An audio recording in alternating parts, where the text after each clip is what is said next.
All right. Hello and welcome everyone finally to the Warframe 2024 complete full roster tier list. I know this has been a long time coming and we are still in no shortage of game-changing decisions and huge reworks that DE is going to be still doing to the game, but the tier list has to happen at some point. Of note, before we get started, just like last year, there is a video and also a full page on the site, brozime.com, if you would like to find out and know more in depth about how I actually do my rankings, because I have specific things that fit a Warframe into S, A, B, C, D, F, and all that business. Warframes have an actual criteria for this tier list that I try to adhere to as much as absolutely possible. For that, go check those things out. Didn't want to have to tack this on the front of this, and the video from last year is still entirely accurate, with the consideration that, of course, shards, the shards, of course, you see around Protea here, are much more common. For that, most Warframes don't have a requirement of shards, and they kind of just unilaterally make all Warframes better. So they are technically considered, but also I wouldn't say that like any Warframe actually really needs them to do the thing that they do. They need them to do the thing that they do much, much better. With that all out of the way, let's get started. Of course, going in alphabetical order and starting with Ash, who has not changed, definitely not as much as I'd like. Ash is a solid Warframe that, of course, has access to invisibility, albeit at a very short duration with Smokescreen, and also does very solid damage with Bladestorm, even being able to like nuke targets in things like Disruption when combined with Banshee's Helminth. And, of course, he has his one with its Augment to Strip Armor. That is a good little kit on Ash that he's had for a while. However, my criticisms of Ash still exactly pertain as they were last time, which is to say that Teleport and Bladestorm are both incredibly clunky. Teleport much more so than Bladestorm, especially in the face of Kullervo being added to the game, whose one is basically everything Teleport wishes it was and could be. So, hopefully, once again on the tier list, Ash can get some quality of life improvements. Honestly, with just a little bit of improvement to Teleport's functionality to be more akin to Kullervo's ability, and with Bladestorm being kind of simplified in terms of its mark and execute style being like very funky and kind of weird to put together, especially on groups, that could push Ash a considerable distance forward. And if those things don't happen, I think that Ash will really start to show his age and have to be bumped down in grade. That being said, I don't think we're quite at that point yet, and I think Ash is still, as he was, a B+ Warframe. Now, let's move on to Atlas. So, Atlas has gotten a few more things, though not really direct changes to what Atlas does. He has some new tools that provide him a lot more versatility and also the ability to be much better in higher-end content. That mainly being the release of Incarnance, help fix a huge weakness of Atlas.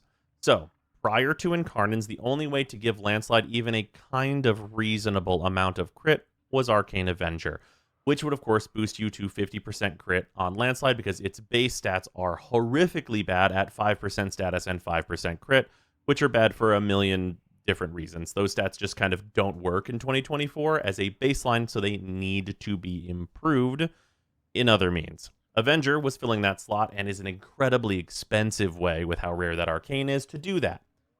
But Incarnance provided a better and, of course, moddable solution to that problem. Any Incarnate melee weapon that adds critical chance can make this an absolute powerhouse of damage.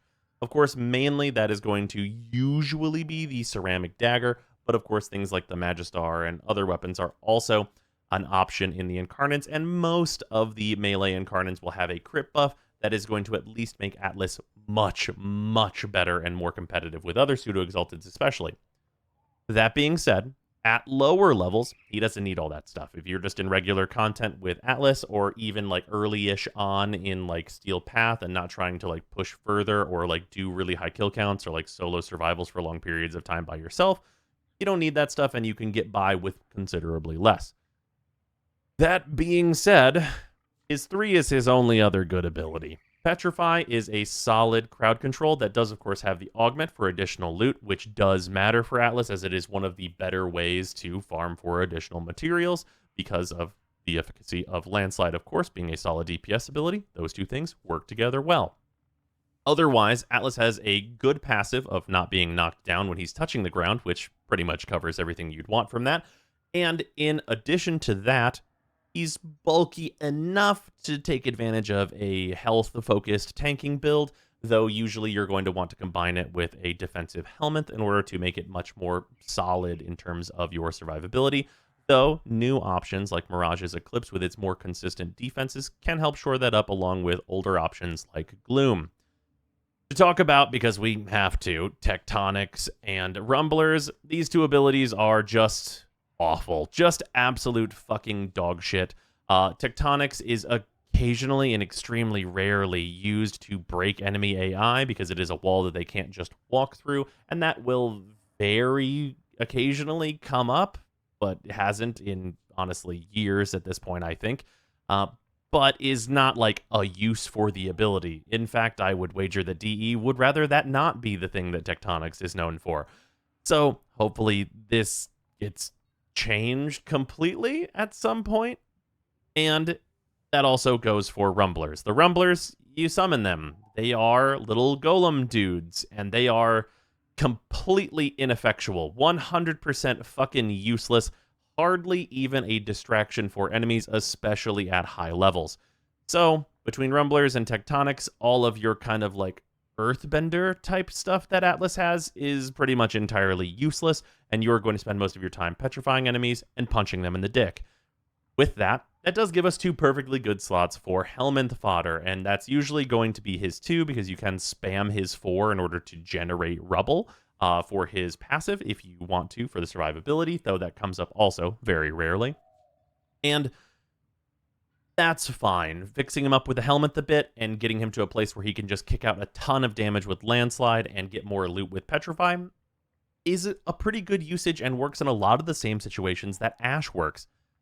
With that, we're actually bumping Atlas quite considerably, as I honestly may have been even a little harsh on him in the previous tier list, up to a similar grade as Ash, actually the same grade as Ash, at B+. So that's kind of where he sits for now, and like, you know, new options and things have really given him a bit of a lift, but maybe I was a bit harsh with the C ranking last time. Moving on, we now have a Warframe that I worry even now I am not being harsh enough about, and that is Banshee. So Banshee is one of the, I'm going to call her one of the problem children for Warframe as a whole, and that is, in specific, Sonar's fault. So Sonar is an incredibly good ability that has a damage multiplier that she pulses out, and as you can see, it appears on the enemies, and when you shoot that spot, you get more damage.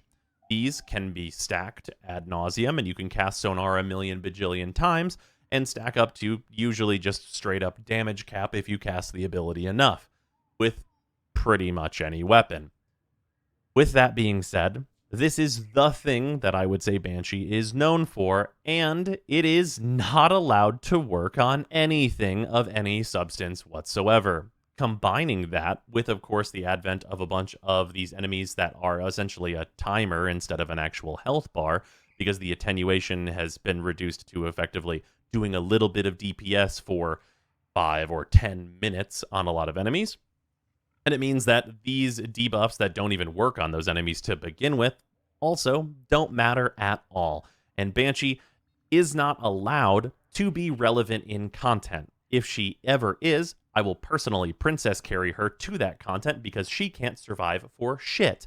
She has horrifically bad defenses, usually having to cope extremely hard with silence being a stun whenever an enemy enters the AoE of it, combined with things like Gloom in order to have a long like head grab essentially from the enemies around her.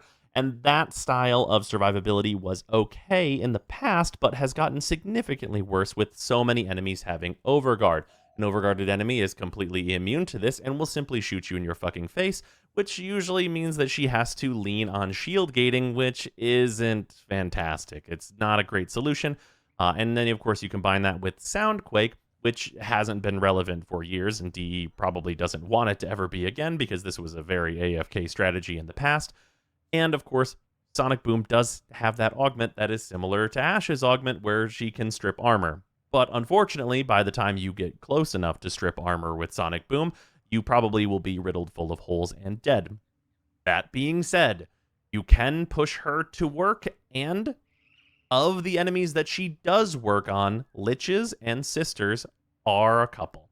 If you are going to deeply farm into and like max out all of the all of the ones that are good of the Kuva and the Tenet weapons, Banshee is going to be able to do a lot of that quite quickly, especially speeding up a lot of those end Lich showdowns. And that has some modicum of value. This puts her at a C-. Like I said, that may be giving her too much credit, but hear me out on the Warframes who are below this rank, and I might be able to change your mind. Thankfully, though, we get to talk about a Warframe where I hopefully don't have to change anyone's mind. Baruch is an incredibly powerful and excellent Warframe that has amazing survivability with Desolate Hands, good crowd control with Lull, and also this is his meter builder for his passive, and of course Elude, which, while not normally used, is effectively complete and total invulnerability in the situations that it does come up in, and is occasionally the better way to build meter on Baruch. With all of that being said, with the big, huge defenses between his 3 and his 2 and his 1, which are all defensive abilities, Baruch's 4 is the exalted weapon. It is kind of the last man standing in terms of exalted weapons, as this is what exalted weapons kind of should be, considering its augment, of course, today. It has adaptive damage, so whatever enemy you are punching, you are doing the best damage to them that you can be using. And in addition to that, it has a gigantic range. It does a ton of damage, and you do not even need to armor strip at most levels for this to be incredibly effective ad clear, and it is just stellar.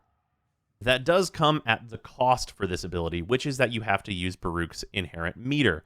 That is built up with all 3 of his other abilities, but in lower level content, that is a huge problem. There are both not enough enemies, and the enemies die too fast in easy content for Baruch.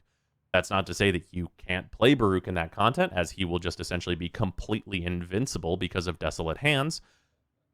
But because he doesn't really do much besides hold a gun in all of that content, I have knocked Baruch down just a little bit at A-. This is, of course, where he was the last time, and all of his downsides have remained exactly the same. That being said, Warframes that are in A for a reason, and it is worth noting that for Deep Archimedia, he is actually an amazing, amazing choice on weeks where it is the -75 duration modifier, and he is my absolutely preferred choice during all of those weeks for Deep Archimedia, because that modifier is so harsh on every single other Warframe that you'd probably want to bring to that content, and he's basically the only one that can get away with that huge dump in duration and not even care at all. So, Baruch is excellent. What a fantastic Warframe. Now we get to turn this car around. I believe there's been a mistake. I don't remember this Warframe. This is Caliban. Caliban is, let's just get this out of the way, a D-rank Warframe. Now, we know that Caliban is on the chopping block to get reworked, and God do I hope that the rework is extensive, because Caliban is just fucking miserable. His 1 is a spin in a circle and do fucking nothing. His 2 is Sentient Wrath, which does its, paper mache impression of Rhino's 4, which, as it stands already, is kind of a bit of an outdated ability in terms of its usage without its augment. And it gives the enemies the lifted status. Combine that with Lethal Progeny, where the just way that this ability works in terms of survivability is you summon an AI compatriot, which, as we've discussed in the Atlas part of this review, are useless, but it's supposed to continually give you shields. Unfortunately, it continually gives you shields until they break, and then it stops giving you shields. which, by the way, is the single most important time for it to give you shields.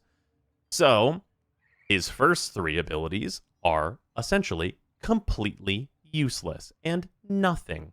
Combine that with his passive, which is effectively nothing, as is a worse adaptation, and equipping adaptation doesn't even stack with his inherent one, and you get a Warframe that has trouble surviving at best and has to spam every ability known to man to kind of do anything at all, with the only minor possible saving grace, quote unquote, being Fusion Strike, which is a defense strip, albeit not a particularly good one.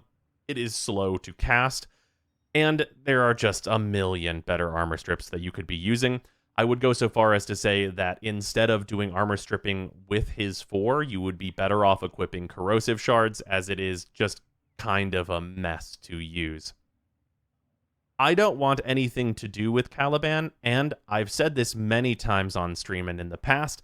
I think that the new war would not have been any worse had Caliban not released. And I think that that says a lot about the quality of Caliban. He is forgettable. His loadout for me is named Who, because who cares about this Warframe? And I hope to God that whenever he gets his rework, that it is entirely significant and we can effectively have a completely brand new Warframe on our hands. But yeah, that's Caliban. Okay. Obviously, we just talked about Caliban, so maybe this is me being a little generous. So let's talk about Chroma. Chroma is not very good. He has kind of inherent design philosophy problems with the way he was made in the past, and those have continued forward all the way to today. He did recently receive a couple of quality of life changes to the way that his Vex armor is used, with being able to build this on melee kills and ranged kills. But to be entirely honest with you, the armor increase and the damage increase on Vex armor aren't particularly beneficial. Since Chroma's inception, these have been essentially glorified mods, although actually at the beginning the damage increase worked a different way, so it was quite a bit better. But the damage increase is now a serration effect, which makes it pretty ineffectual with the way that we mod weapons now, though it is not nothing. And the armor increase usually means that Chroma gets eaten alive by slash procs at high levels. Combining that with his 2, which, while it looks to have a whole host of buffs, none of these buffs are particularly useful. Some of them are fun on Warframes that aren't Chroma whenever you subsume this on their abilities, but mostly this is a thing you turn on because it's a thing that you have as Chroma, and it's kind of the literal only thing you have besides Vex armor. So you have 2 essentially glorified mods for abilities, and then otherwise you have Spectral Scream, which is, you know, it's really running the race for worst ability in the entire game, even after its changes. And this is mostly an elemental picker and nothing else of value on Chroma. And we have Effigy. Now, in 99.9% of cases, Effigy is 100% completely useless and should not be cast and effectively does nothing. However, Effigy does double credits from Profit Taker exactly. It has a credit doubling effect that it gives you on Profit Taker, and for farming credits, it is the one singular use for Effigy in this video game. So, with that out of the way, we are moving Chroma down to C+. The plus is for the credit farm, because it is an incredibly good credit farm that Chroma is very good at because he has a doubler for it.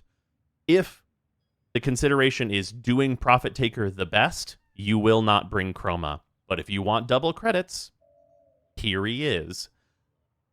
I really hope that Chroma's on the roster for reworks as well, as it's a bit unfortunate. And man, the front of the alphabet here is a bit on the rough side.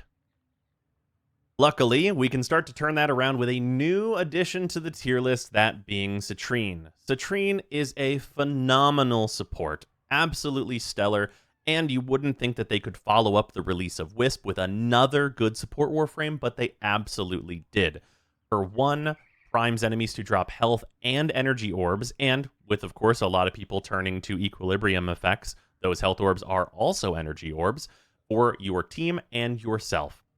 In addition, you have Preserving Shell, which is 90% damage reduction pretty much at all times for you and your entire squad, the passive healing from her passive for yourself and all of your allies.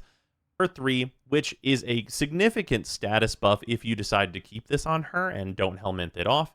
And her 4, which is a lockdown for acolytes and a lot of other hard targets that you really would be surprised that this works on.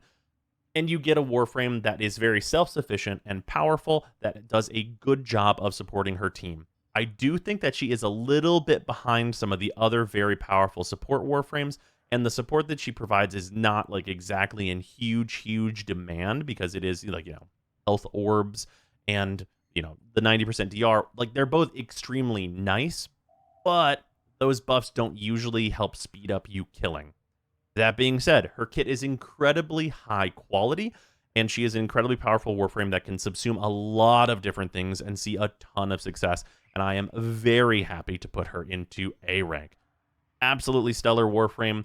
I was really close on this. I was thinking about putting her in A+. I do want to note that, and I think that if her augment for her 4 had been just a little bit better, maybe the leaked version that we saw of it prior to it actually coming out, I think that she could have easily been an A+, but I think that she's just barely edging out of A+. But of course, A isn't exactly a terrible place to be. There's only 2 ranks higher. On a run of newcomers, let's talk about Dagath. Dagath is, well, let's just start with her grade. She is a B+ Warframe. I think that she has some good things about her that she can apply effectively in a large variety of mission types. However, she has some downsides. So she has her weird scythes, which spin out and apply a debuff to enemies. And she has her Doom, which she absolutely needs to be applying to enemies and is conal, but rather short. In addition, she has Grave Spirit, which is just pretty much always active and is a get out of jail free card for her if she needs to use it, but is otherwise a considerable damage buff. And finally, she has her Cavalry, which is a very good DPS ability when combined with Doom. It is worth noting that with some of the upcoming changes, her 4 could be a much better damaging ability just on its own without the need to proc Doom, as armor stripping is going to be probably a bit less needed in the future. But for now, you basically always have to combine Doom with her 4 in order to clear out hallways, and that can lead to some build difficulties with her in terms of getting Doom on all those enemies. And Weird Scythes gives you an interesting cone circle problem. And to describe what that means, it is that Doom is a short cone in front of you, and in order to use Weird Scythes with it, this is a circular ability that spreads out from you. And that's quite odd, and you should usually just skip the Weird Scythes in favor of just casting Doom more and immediately throwing out your Cavalry, which will do a considerably powerful job of clearing out tons of enemies, and also works on most things. That, combined with the get out of jail free card, and of course good enough stats in order to health tank quite effectively, means that usually you're just replacing Weird Scythes with something better and, like, just generally more desired, which can be a large variety of things, honestly, considering her build, things like Roar and, survival abilities, et cetera, et cetera, et cetera. The list goes on very far for the things that Dagath can make use of in terms of the helmet, which is, of course, part of the advantages about her. And I think that she's a good frame overall. I really wish he had gotten a quality of life pass similar to what Kalervo got after his release, because I think that Dagath is very close to being an A-tier Warframe, but just needs a couple of tweaks here and there to really make it there and give her like a big reason to be played. But I love the theme. Time for another newcomer. Let's talk about Dante. Dante, of course, had some controversy around his release, where he released absolutely stellar, what a phenomenal Warframe, into what I would say are some completely unwarranted nerfs, into this weird dance of buffs that came back a little bit from what the nerfs initially were. And Dante is safely in kind of a weird-ish place right now. That being said, I can safely say that I consider him to be an A- Warframe, because he has some kind of weird things about putting him together now that he honestly didn't have on launch that we're going to talk about. So, on launch, he could very easily just DPS with the Tragedy version of his 4, and that combined with his Dark Verse would do plenty in order to just kill large swaths of enemies very safely, and worked on a good amount of enemies. It had trouble in certain spots with certain particular units, but it would do a ton of damage, and it ignored walls, so it could kill a lot of fodder that you didn't even know you were killing, which is, of course, a gigantic advantage, and that must be considered.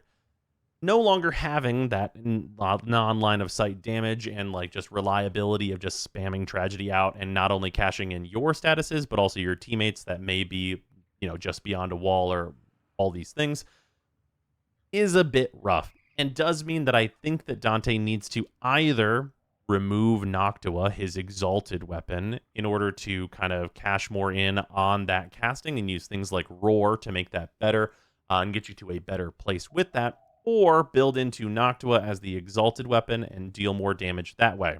Of course, with my recent builds video, everyone knows how that has gone for me. And of course, it is worth mentioning that he has some of the best tanking available in the game with Light Verse into the double light version of Final Verse, which is Triumph. With Triumph, you not only generate an extremely large amount of overguard for yourself and your entire squad, well, very usually your entire squad, all at once, you also apply the buff that gives you overguard per second on kills. If you are capable of killing constantly, this essentially means that you and your team are completely invincible and cannot die from basically anything in the whole game.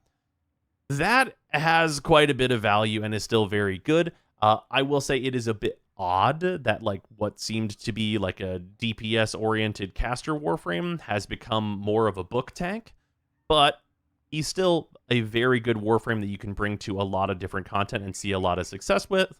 So even though I think that the nerfs were unwarranted, the kind of rebuffing of him has still put him in a solid place, I think. Time to talk Ember. So Ember as a Warframe is pretty good, but is being brought down a bit on the tier list. Previously, I had her at A, but with some recent developments and, of course, new enemies and things of that nature, we're bringing her down to another B+. She's a Warframe that is in still a pretty good spot with her armor strip on her 3 not being too clunky, damage reduction on her immolation allowing her to have pretty good survival, and being able to DPS quite well with Inferno at most levels of play. I will say, once again, with the damage changes that we are going to be getting in the next couple months, it's relatively likely that I think that Ember's damage output actually gets a bit better, and that could help her a lot here. That being said, she does feel like a Warframe that was kind of reworked upside down, which is Immolation's fault. Immolation, as this bar builds up, it starts to drain just insane amounts of energy from you, and the Fire Warframe can get too hot. I think she's in a very similar position to Ashe, where there's some things that are just like weirdly clunky about the way that her kit works compared to other options that you could be using. That being said, she can get away with being used in pretty much any content, especially if you're helmeting over one of her abilities or whatever she happens to be lacking in any particular piece of content for you. And she can get a whole lot done without really any issue. She's just not doing it like as well as the Warframes that are in A rank. So, solid Warframe that I would really love to see like a small list of tweaks to, and that I think could really bring her back to that A rank once again. But yeah, not a ton to say about Ember, as not a lot has changed. It's just that the kind of power level of the game has shifted a little bit, and she's kind of just worse for it, and her kind of flaws show a bit harder. Speaking of flaws showing a bit harder, let's talk about Equinox. So, last tier list, I put her at B, and honestly, even at the time, that was probably a little generous. I'm putting Equinox down all the way to C-, as I think that there is little to no reason to play Equinox anymore, and she really has lost kind of reasons to be played. That being that Metamorphosis allows you to swap between your two forms, which is fine and all, if the forms both had things that were worth casting, or if you could somehow use them in tandem, but unfortunately you can't. Between Rest and Rage, generally speaking, Rest is the only thing that you're going to use, which is normally going to be used for like open world hunting, or you can affinity farm for it, or affinity farm with it rather, which, while fine, is not particularly faster than other options at this point, and works. The rage side of this rarely sees any use, so Nightform has this one down pat, and this is also her Helminth, so other Warframes can honestly use this a lot better than Equinox can as well. So it's a tough situation. Moving on, we have Pacify and Provoke. To be entirely honest, while you can use this as a kind of dollar store version of Gloom on Equinox, on the Pacify side, and of course, like a nearly useless strength buff on the Provoke side, mostly you're not really going to get any use out of either side of this, and you'd rather be a different Warframe than be using this ability either way. And then finally, we have Mend and Maim. Mend is, once again, kind of a dollar store version of other support things that you can do. And Maim is the old thing that Equinox is known for. That being, you build up a bunch of damage, and then you release all that damage all at once from the enemies that you've killed in order to kill another brand new room of enemies. That is less and less good, of course, with Overguard and a bunch of other factors that just have like turned Maim down very considerably. With the armor changes and maybe a light rework, we could maybe see Equinox come back to what she was in what's kind of the far-flung past at this point, but she's very clunky. There's stuff for her to do that you can get done, but the age on this kit is really showing, especially with newer Warframes that have kind of a similar gimmick. Doing that gimmick much, much better. Poster boy time, it's Excal. So Excalibur, I am not changing much here. Previously, he was a B. I think that he more cleanly, honestly, fits into the B+ category here. And that is mostly just due to him having the very similar things as Ash, if I'm going to be really honest. Like, all the B pluses kind of have a similar vibe of this Warframe probably needs a couple little changes, and then maybe they could even be in A pretty easily. And Excalibur very much falls into that, with, of course, the age on Exalted Blade showing quite a lot. The Exalted weapons really, in general, besides Baruch, need to be updated to kind of more modern standards at this point, as they are just weaker than regular melee options, and costing energy certainly isn't helping them at all, and not being able to use certain mods, and a lot of disadvantages to a lot of the Exalted Blades that just don't have the stats to be a modern regular melee weapon, let alone one that I'm going to play a specific Warframe for. But other than that, Excal's Slash Dash is a pseudo-exalted, extremely low energy cost, very high damage when built into with Incarnans especially, dashing invincibility that really is extremely effective at clearing a lot of different enemy types, including just like one-shotting acolytes, being actually all right against like liches and things, although it can be kind of weird to hit them.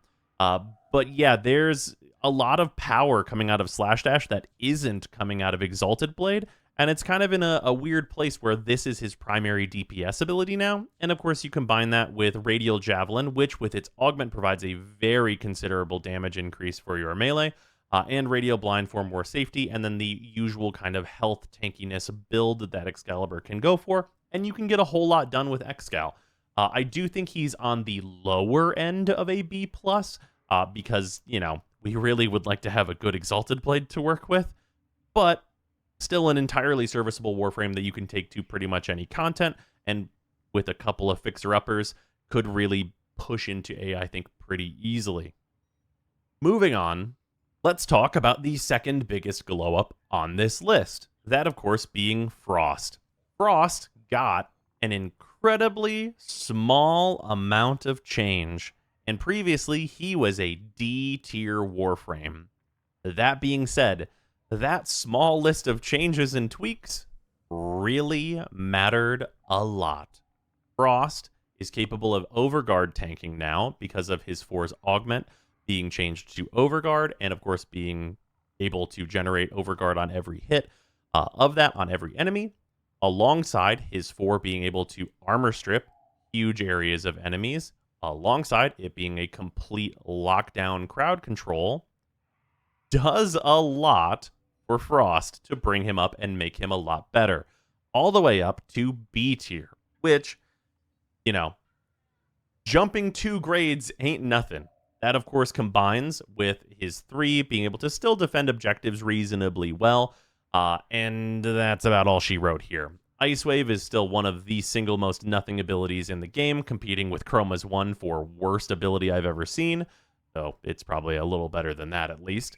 And, of course, his 1, which is entirely useless outside of its augment, though with cold buffs, maybe we could use this for something in the future.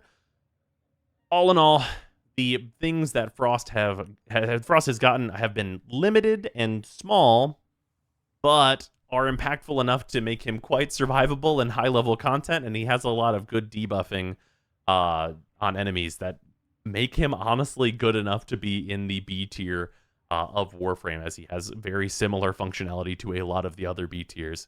But yeah, big glow up for Frost with little effort on DE's part to get there, I think.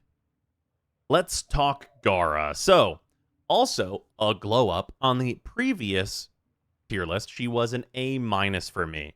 Things have advanced in such a way as to make her, I think, a very, very clear A+ Warframe. She is absolutely stellar now. With the addition of the Incarnans, her 1, a pseudo-exalted, are you noticing a trend, has gotten extremely, extremely more powerful, especially when combined with her Mass Vitrify, which of course allows her to do a giant AoE nuke effect. If you give her a armor strip, usually Terrify actually, she's one of the few Warframes that uses that, she can strip armor from Steel Path level enemies and just nuke huge, huge map size areas and just blow through Steel Path with no issues whatsoever. That is, of course, combined with her 2 giving herself 90% DR, any ally, 90% DR, enemies get damage vulnerability, and so on and so forth. Also, Splinter Storm can stack up to literally infinity damage, where, well, I suppose there is a damage cap, but good luck reaching it. And it's an incredibly powerful kit that's extremely versatile. Her 4 not only being a part of a DPS combo, but also being stellar for defending objectives and crowd controlling enemies when necessary. That also provides its own damage buff. And Gara is just a stellar Warframe. She's just absolutely phenomenal. And I think that part of the only reason we see her not be played more is that I think a lot of people don't know what Gara actually does or how to use her abilities effectively, which is probably a good thing that she's a well-kept secret. Go watch my video if you want to be in on it. Things have changed for a lot of Warframes, and Garuda isn't really one of them. Garuda has gotten a little bit better, and I think I maybe gave her too easy of a time last time, and those two things combined to keep Garuda at a B tier. Now, of course, that's not that Garuda can't do anything. If you look at my rankings, B rank is quite good, actually. But Garuda has one particular use case where she's very, very strong, and that is using Nourish with her 4 in Circuit is like a completely brain-dead way to just obliterate that specific mission type. However, that playstyle doesn't carry over extremely well into other content. It does work, but usually due to her kind of hitchy survivability, you're going to need to take a helmet that is more focused on keeping you alive rather than one that is focused on you dealing more damage. And while the combination of Nourish and her 3 for literally infinite energy is great, it doesn't do enough to keep her alive, unless, of course, you focus pretty much entirely on just the shield gating aspect of what you can do there. It is not stellar. And the shield gating is, of course, something that I think most people don't want to interact with ever, if at all. So, she's fine. She has good damage output. Her passive is, like, very powerful for dealing more damage. And, you know, her 1 keeps her alive enough. Her 2 is usually the ability that you're going to replace because its crowd control is not usually needed. Well, not on her anyway. And its healing is very ineffectual as she doesn't have the stats to really health tank, or really more so the room in her build to build around that. So she's in kind of an odd place. An entirely good Warframe that, honestly, if her 1 generated Overguard at the rate it generates damage for the orb, would probably fix her entirely and allow her to do a larger variety of builds that work better in more different content. But that's not the world we live in right now, and she's fine. Gauss. So, obviously, Gauss Prime just recently came out. Lots of hype around that still. And Gauss is an incredibly powerful Warframe with a lot of things going for him. Not only is he quite fast with Mach Rush, though there are things that are faster. Kinetic Plating is an incredibly good defensive ability that gives you complete immunity to most types of damage, and especially the common ones that we see from enemies. And his 4 to boost you up very significantly and make everything better about your kit, essentially.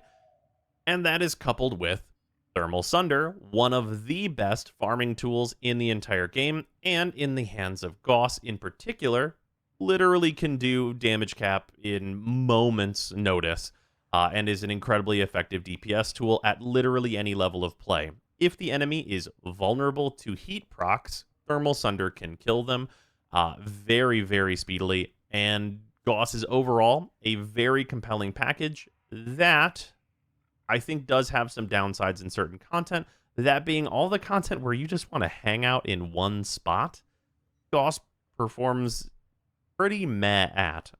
I will say I have thought about this quite a lot, and I am maybe being a little bit harsh on Gauss, and he maybe should belong in A, but I do currently have him at an A minus, just because the management of his meter can be like just kind of needless, like a needless problem in a lot of content. This is very similar to the things that are going on with Baruch, where yes, whenever you're moving like place to place, running around a survival, doing a bunch of disruption, and like these game modes that encourage you to be a little bit more active, Gauss is amazing at that content. But whenever the game wants to slow you down and kind of keep you in one spot, and you're not doing a lot, Gauss really kind of shows some weirdness, and that is similar to Baruch's not being good at low-level content because it's too weak for him. Some content just really doesn't jive with what Gauss wants to be doing, and that's a bit rough on him. That being said, A- isn't exactly a bad grade either. Moving on to Grendel, Gauss's buddy. Grendel has had some significant changes. Of course, he had his rework and everything like that, and the dust has kind of settled on Grendel overall with his prime and things of that nature. Previously, I had Grendel at an A, but an issue with Grendel, I think, prevents him entirely from making it into A anymore, so I'm going to be lowering him down to B+. The issue I want to talk about is that Grendel doesn't get, at really any level of play, the ability to do the thing that Grendel does. And what I mean by that is Feast, he is supposed to eat a bunch of enemies, and then while he has enemies in his stomach, he is supposed to use Nourish to deal a bunch of damage to them and get a bunch of buffs, which is excellent. Nourish is a fantastic ability, of course, we all know that. Pulverize, which of course curls you into a ball and you bounce around a bunch and deal a bunch of damage, which that damage increases as you have your stomach full, and is pretty good DPS, actually quite nice at high levels, especially because this strips armor. So whenever you can stay full, it's actually very, very good. And Regurgitate is a more directed armor strip that also does quite a bit of damage. The part where this all breaks down is that Feast and keeping enemies in your stomach at basically all levels of play is essentially impossible. You just can't stay full. And I know that, he's, essentially just, supposed to be all-consuming, eating all of the time, but there's no leniency on it whatsoever of, having, a satiation timer. You have to have all 5 slots of your stomach filled at all times to really be getting these buffs, and that is too restrictive at really all levels of play. So the problem that Grendel has is actually that his one and is too good at killing the enemies that you eat. You grab a couple of enemies, and by the time you have done one ability, usually every enemy in your stomach is already dead.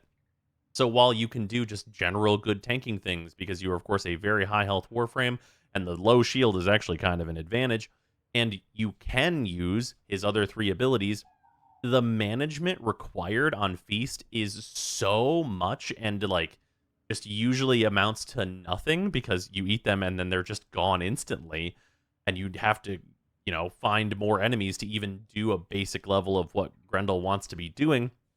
problem he has is that his one needs some kind of like system where you stay full for a while, or it needs to like lock in the enemies in your stomach for a certain amount of like total time even after it kills them, or something, in order for Grendel to do all of the really cool and good things that he does. I have to knock him down to B plus because it's just so clunky to use because his one is too good at killing, which is a very, very strange thing to have. I would love to see that one change on Grendel because I think it would immediately rocket him right back into A tier.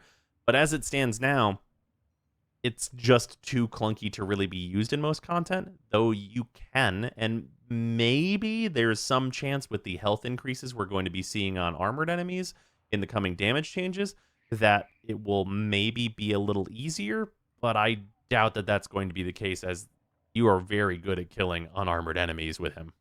Now let's talk about Geyer. Geyer, of course, another new-ish Warframe. Whenever she released in a very powerful state that was unfortunately crashing games, and then she got subsequently nerfed into the dirt because of it, which fixed the crashing, but left her without the damage that she probably wanted. After that, of course, she got her previous ranking of a C, and even further beyond that, she got her augment that fixes her and allows her to be much more gritty with her energy economy, letting her not only do Cathode Grace, but also Rotor Swell at once for the regeneration of its cooldown, meaning you only need to cast these abilities, hopefully, once in order to never have to cast them again and keep them up indefinitely. That makes her energy economy so good you can go for a very greedy build that uses Pillage over either her 1 or her 2, which one you replace is kind of debatable. And doing that, you can, with huge investment into the absolute need of an armor strip, you can do what I would call scrape by in high-level content. It can be done, but it needs everything in the kitchen sink in order to work effectively. And for that, I am putting her at B-. She is a functional Warframe, but she absolutely, once you are out of regular path, and even in some places in regular path, needs to have an armor strip. Her damage is just too low without it, which is really unfortunate to say, as I really like Geyer and want her to be great. But right now, she just needs, honestly, just a number increase, like just higher damage, kind of like across the board for what she does, or at the very least for the synergies between her abilities, would really go a huge distance for her, as she is mostly just absolutely lacking in numbers and just damage output. And that's really all she has. In terms of survivability, none of these abilities are really giving her that. There is a light crowd control on, of course, electric procs, but also Coil Horizon is a grouping tool that can be a little awkward to use. And that just isn't enough, especially with how many overguarded enemies that we have now. If she can't immediately nuke down those enemies when they show up, and she can't, especially not without an armor strip, then she will just fall over and die. And that's really, really unfortunate. So she needs something. There's a lot of different directions that it could go, but she needs something. This isn't a matter of just like some minor tweaks totally fixing her. She needs some significant thought put into what needs to change about her, as there's a lot of ways to go, but at least one of them needs to be the road taken, I think. Moving on, let's talk about Harrow. Harrow is, spoilers, exactly pretty much identical as he was last time. He's a B+ Warframe. He is a good support. He does support things. He gives out buffs. He gives out like energy, you know. He gives out like the invincibility, the temporary and very, very temporary invincibility that turns into a damage buff. And the things that are going on with Harrow are pretty good. Usually, like, you know, you switch to like a DPS oriented version of him where you're using like Thermal Sunder with his 3, which is quite a powerful combination of like infinite energy casting Thermal Sunder essentially. But he can work and he supports his team quite well, just as his baseline. It's just good fine. He's just a little bit lower than like a lot of the other supports. Like, of course, we've already talked about Citrine and such like that. And he's good. Like, he's in a position where like an augment could pretty easily tip him over the edge. in terms of how good he is and push him into A rank. And also, like, a small smattering of changes could also do that for him. Like, say, for example, if his 3 or, like, his, and really, like, if he was able to generate a bunch of shields for all of your teammates whenever whenever you generate energy, maybe, or, like, any kind of, like, additional little effects. There's a bunch of different things that could be done here to, like, make him just a little bit better, but I feel like he just underperforms in a lot of cases. Just a wee little bit, which keeps him out of the A ranking. But, this is all the same stuff if you watch the last tier list that I've pretty much said before about Harrow, where he is just a good Warframe. He's good plus even with the B plus here. And that's just fine. And if he ever sees any fantastic augment or anything like that, then I think that people will love him a whole lot. But right now, just a bit below where I'd like to see him at. Let's talk about Hildryn. So, Hildryn is beginning to show some weird age, just a little bit. Previously, I had her at A rank, and we are moving her down to A minus. She is still a stellar tanking Warframe that can generate a lot of shields and strip all defenses in the process. She, of course, has access to Balefire, which is okay in a pinch if you need to use it in something like Circuit or Archimedia or whatnot. And, of course, Haven combined with Pillage is an effective DPS tool at most levels of play, albeit a bit slow. And then her 4 is totally useless. This thing is more an Anthem joke than a Warframe ability. And you can safely ignore Aegis Storm. That all being said, the place where she's kind of starting to show her age is that as the content gets more difficult. So, for example, with the release of the Archimedia, where this is like level 3 or 400 content, the problem that begins to show with Hildryn is that she uses shields as energy. Therefore, if her shields break, she can't cast any of her abilities. And with damage in the 300 plus being a lot more significant, she has a lot harder time being able to consistently cast everything she needs to cast, as being shot, a common occurrence, or, hit with melee and whatnot. And the other thing becomes more relevant for her at the more moderate levels of, like, Steel Path and such, like 1 to 200. You are much more capable of just, like, tanking those hits and not really caring and still being able to cast everything. But it definitely shows some weakness in, like, the new, much higher level stuff that we have seen going, like, the kind of going now. So if that continues and we start to see that as more of a trend, I think that will begin to really wear on Hildryn of the I can't cast anything because I've been shot recently kind of effect that using your shields for energy has on her. It's especially prevalent and extremely noticeable in Circuit. If you are doing Steel Path Circuit, if you've tried to use Hildryn there, you will note that only a few rounds in, that enemy level gets very, very high. You're looking at like level 1,000 enemies, and she can't really do the things that she wants to do against them, because if you take one bullet, you're entirely functionally turned off as a Warframe. That being said, in the vast majority of content, the other things I said before ring true, where she is like a fantastic DPS complete strip Warframe that has some advantages in like regular Circuit and stuff like that. So, still a very good Warframe, but I did want to just talk about like kind of the thing that I'm seeing trend for Hildryn more recently as the content kind of evolves in the game. Moving on, the single biggest glow up in the history of Warframe. Hydroid was an F rank Warframe, a complete failure, not worth playing at all. And I am happy to say that he has skyrocketed all the way up to an A rank. I don't think he's quite A+, but he is an incredibly effective Warframe now. His 1 was like kind of seemingly the beta for what we eventually got as green shards, and is an incredibly powerful effect that allows corrosive to do full stripping. And it's actually quite a bit better than what we normally get out of our shards as well. And, of course, Tempest Barrage is a fantastic DPS ability that, being his helmet, actually gets used on some other Warframes if you'd like to add a DPS ability that is also a crowd control to them. Tidal Surge is his worst ability, but it is a movement ability that purges status, and that's all right.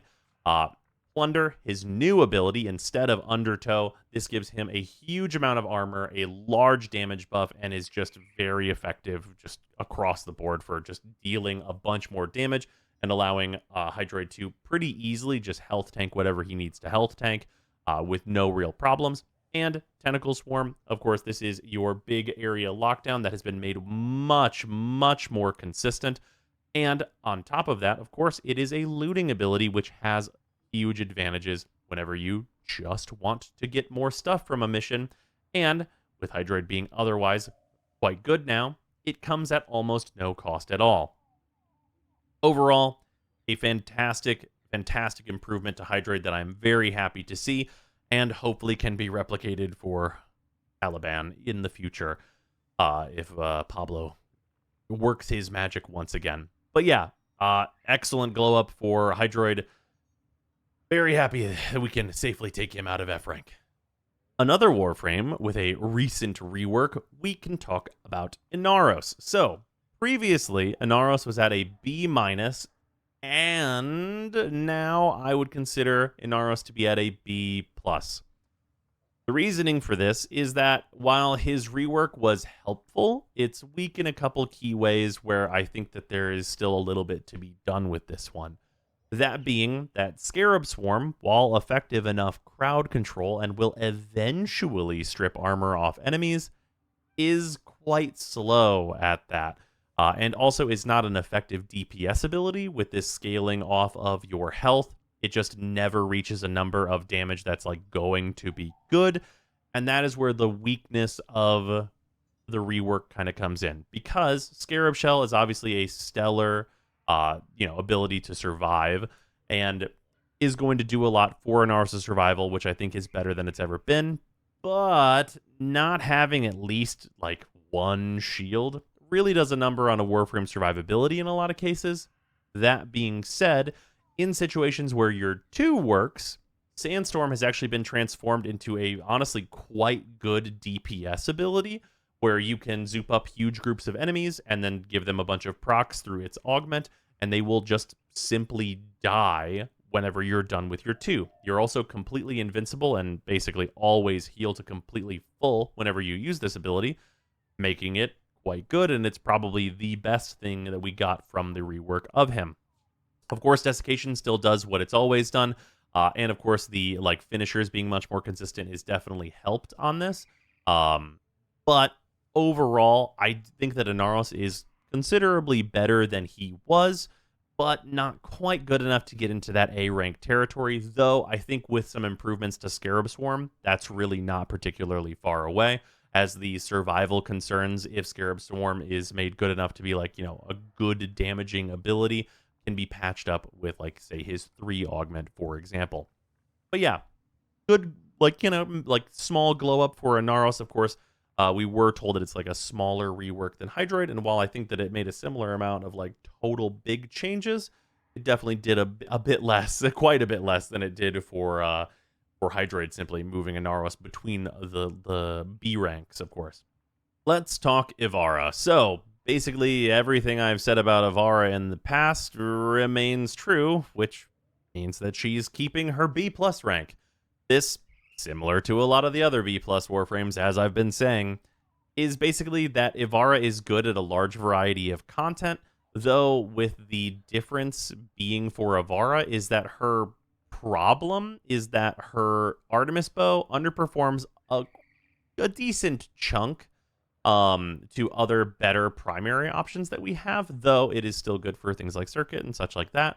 And the other thing about Ivara that is a bit on the tough side is that she's just very slow at the things she does. She does things very high quality, it's very safe, Prowl essentially lasts infinite time. It's a looting ability, which is of course very good situationally for the the big single enemies that you can loot with this, like the sentients and stuff like that, which can come up for farms. And of course her 1 allows you to do some interesting stuff with it, of course, being very good on the open worlds with its sleep, being good for defending certain objectives because of the sleep as well. And of course, like Noise Arrow being used for a couple of independent farms with like manipulating enemy AI and things like that. And Dashwire like helps her do some interesting damage up setups with its augment and things like that. And Navigator can be used for certain things, though I usually would advise against it. But overall, she is like a good package as a Warframe that, again, with a small amount of tweaks, could easily move into A rank. Things like, removing her movement restriction on Prowl, I think, could easily make her an A- Warframe. Just given like the safety and speed she'd be able to do things at that point. But she's just a Warframe that is like, good at a ton of different things. She just does that ton of different things like on the slow side, and her 4 could perform a bit better and be a little more competitive as an exalted weapon, which of course we've talked about in the past with exalted weapons having problems, and hers certainly doesn't have the full share of the issues with exalteds. That being said, let's move on. Let's talk about Korra. So, Korra, the Warframe who got a buff and didn't need it at all. So much so that it effectively didn't change her at all when we got Incarnans. She was and is an A+ Warframe. Korra, while her survivability can in some cases be a little questionable, in the vast majority of situations, you will just hit one and every enemy on your screen will simply evaporate. They will cease to exist. They will infinitely and permanently and instantly die. And it's just not really a problem. It works on basically everything. And while she can have some trouble with, of course, the bosses that are, immune to everything, like the Archons that are more of a timer than like an actual fight, she is absolutely incredible at doing a large variety of farms. She doesn't have any problem with like more stationary content.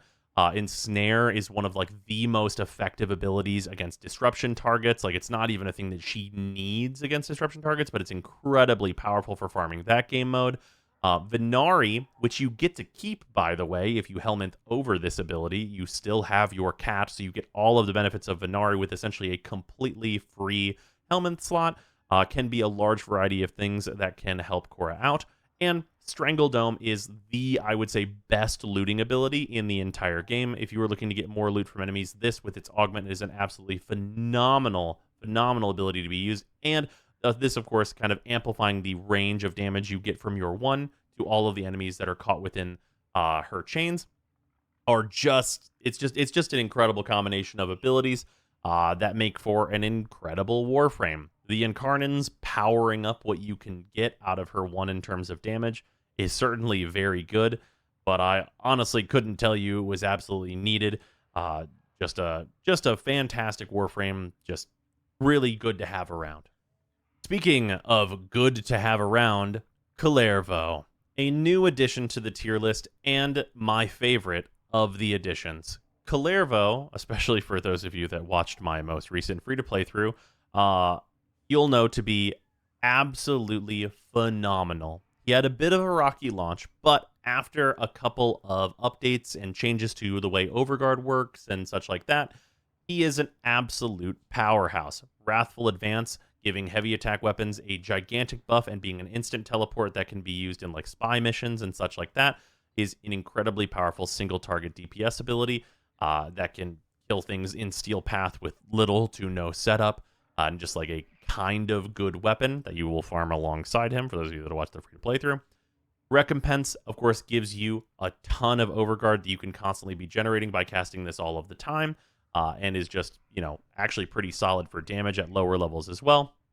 But this, even though he is a health-only Warframe, gives him his shield gate effectively, and is also a full heal for him, so you can easily, have infinite energy at lower levels. By lower levels with a full build, I mean like less than level 1,000.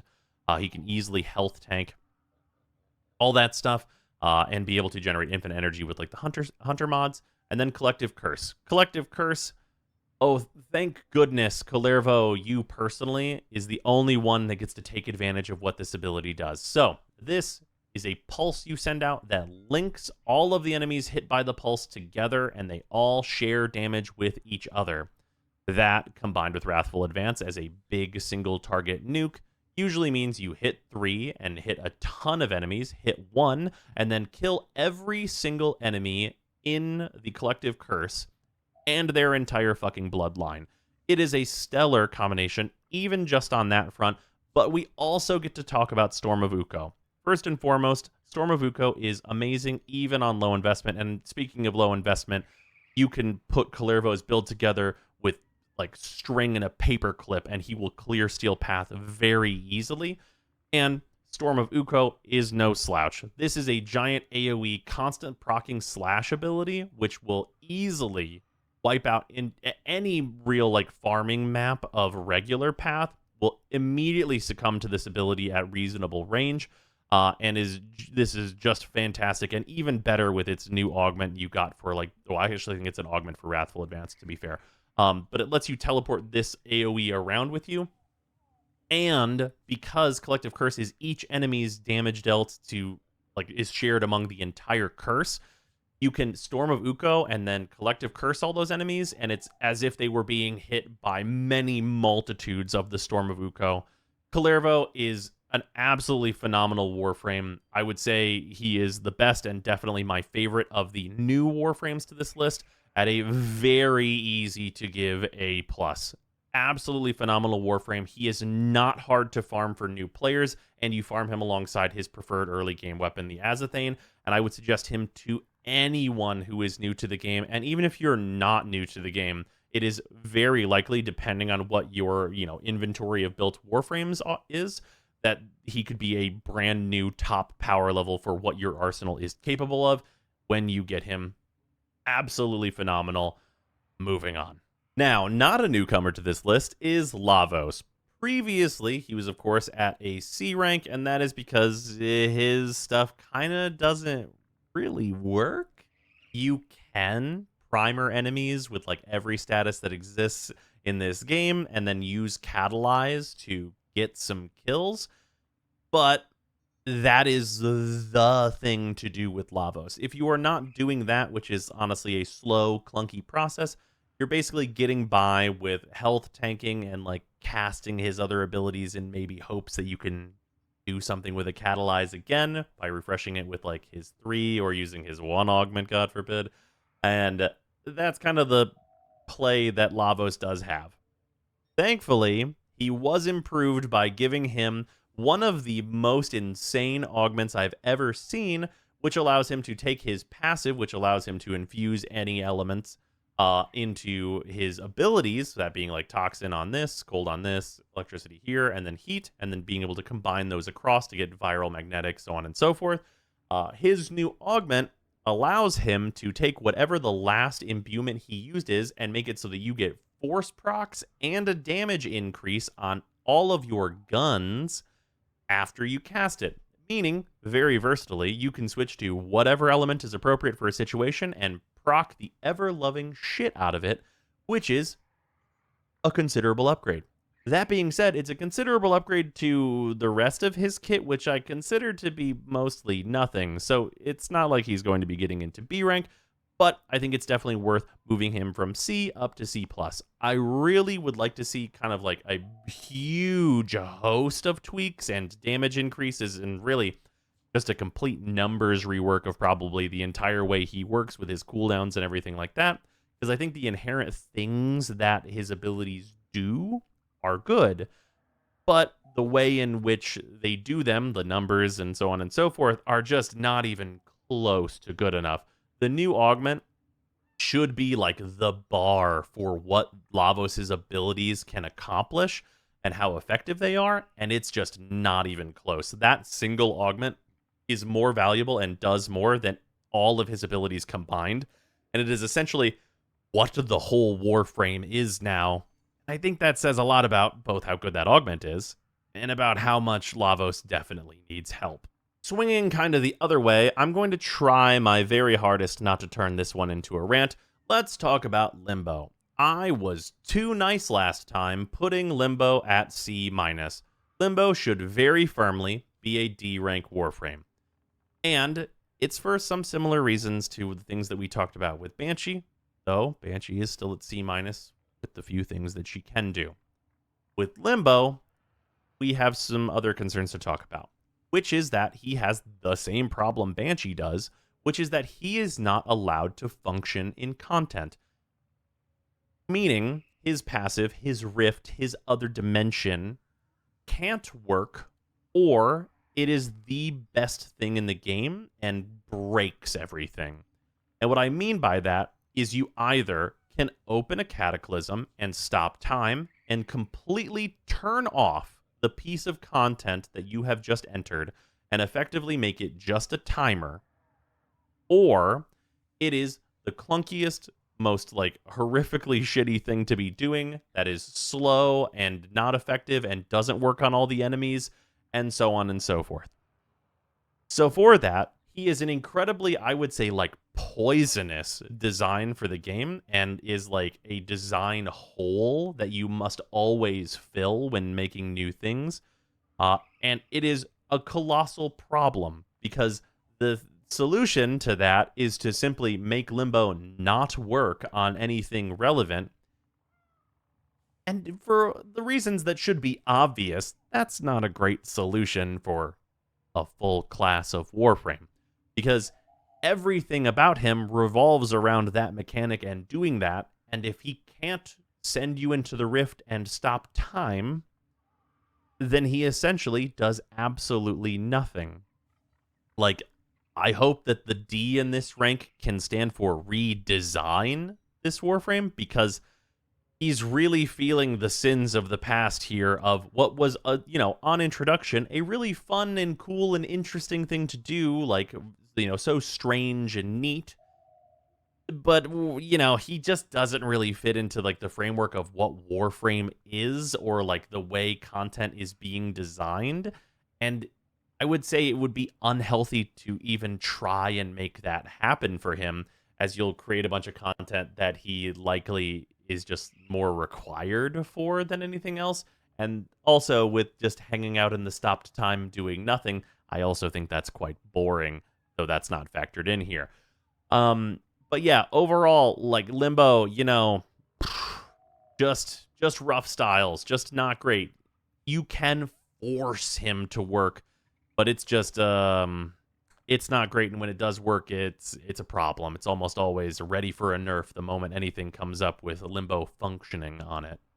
Now, I believe I said this on the 2023 tier list when talking about Loki, but I may be giving Loki more of a pass than I should, and that is because I hate Loki. I've always really disliked Loki, so maybe I'm being a little nice here in terms of the tier list, but I'm not going to move him at all. He's just going to remain at C rank.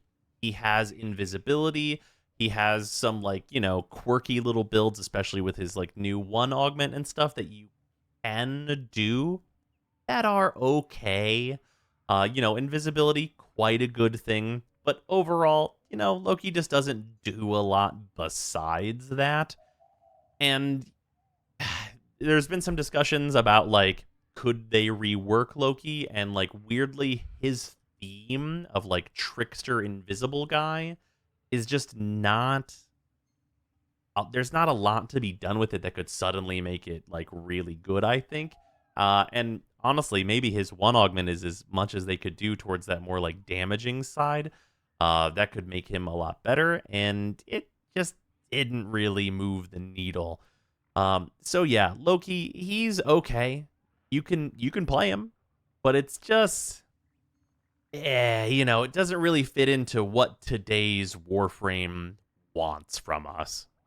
Mag, however, fits in quite well. In fact, I think that she is the best starter to be playing. I think she is absolutely the strongest of the 3 Warframes you can pick at the beginning, which means it's going to come off a little weird that I'm going to put her at B rank. So, she has some interesting, like, tech she can use more recently, which is Blood Altar plus her Magnetize in order to get some kind of late game, like, damage setups going. But I think that what Mag does late game is honestly mostly quite clunky. Obviously, she has her 4, which is really good survivability and an excellent armor strip that is quite powerful. But otherwise, we have some issues to address.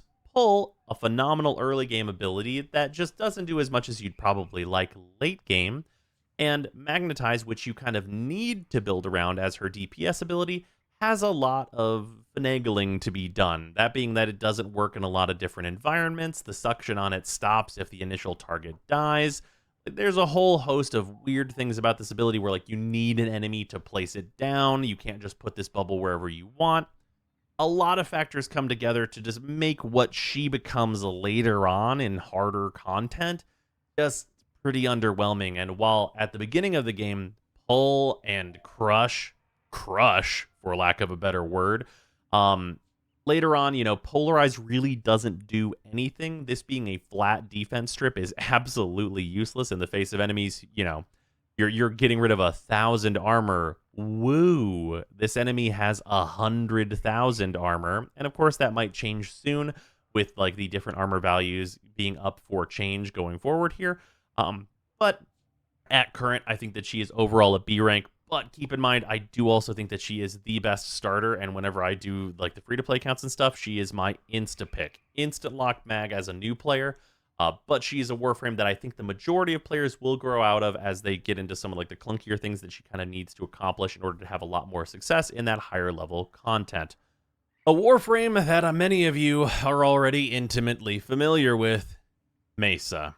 Now, I'm not going to sugarcoat it. Obviously, nothing has changed for Mesa. She is arguably even stronger than she was before. She is a resounding A+. No notes.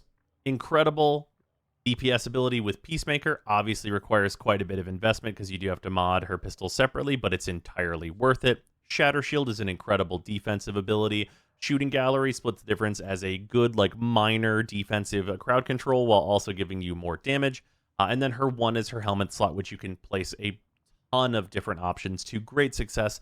Usually an armor strip if you don't go for green shards on her at this point. But overall, she is just a stellar DPS Warframe that just guns down anything that she works on.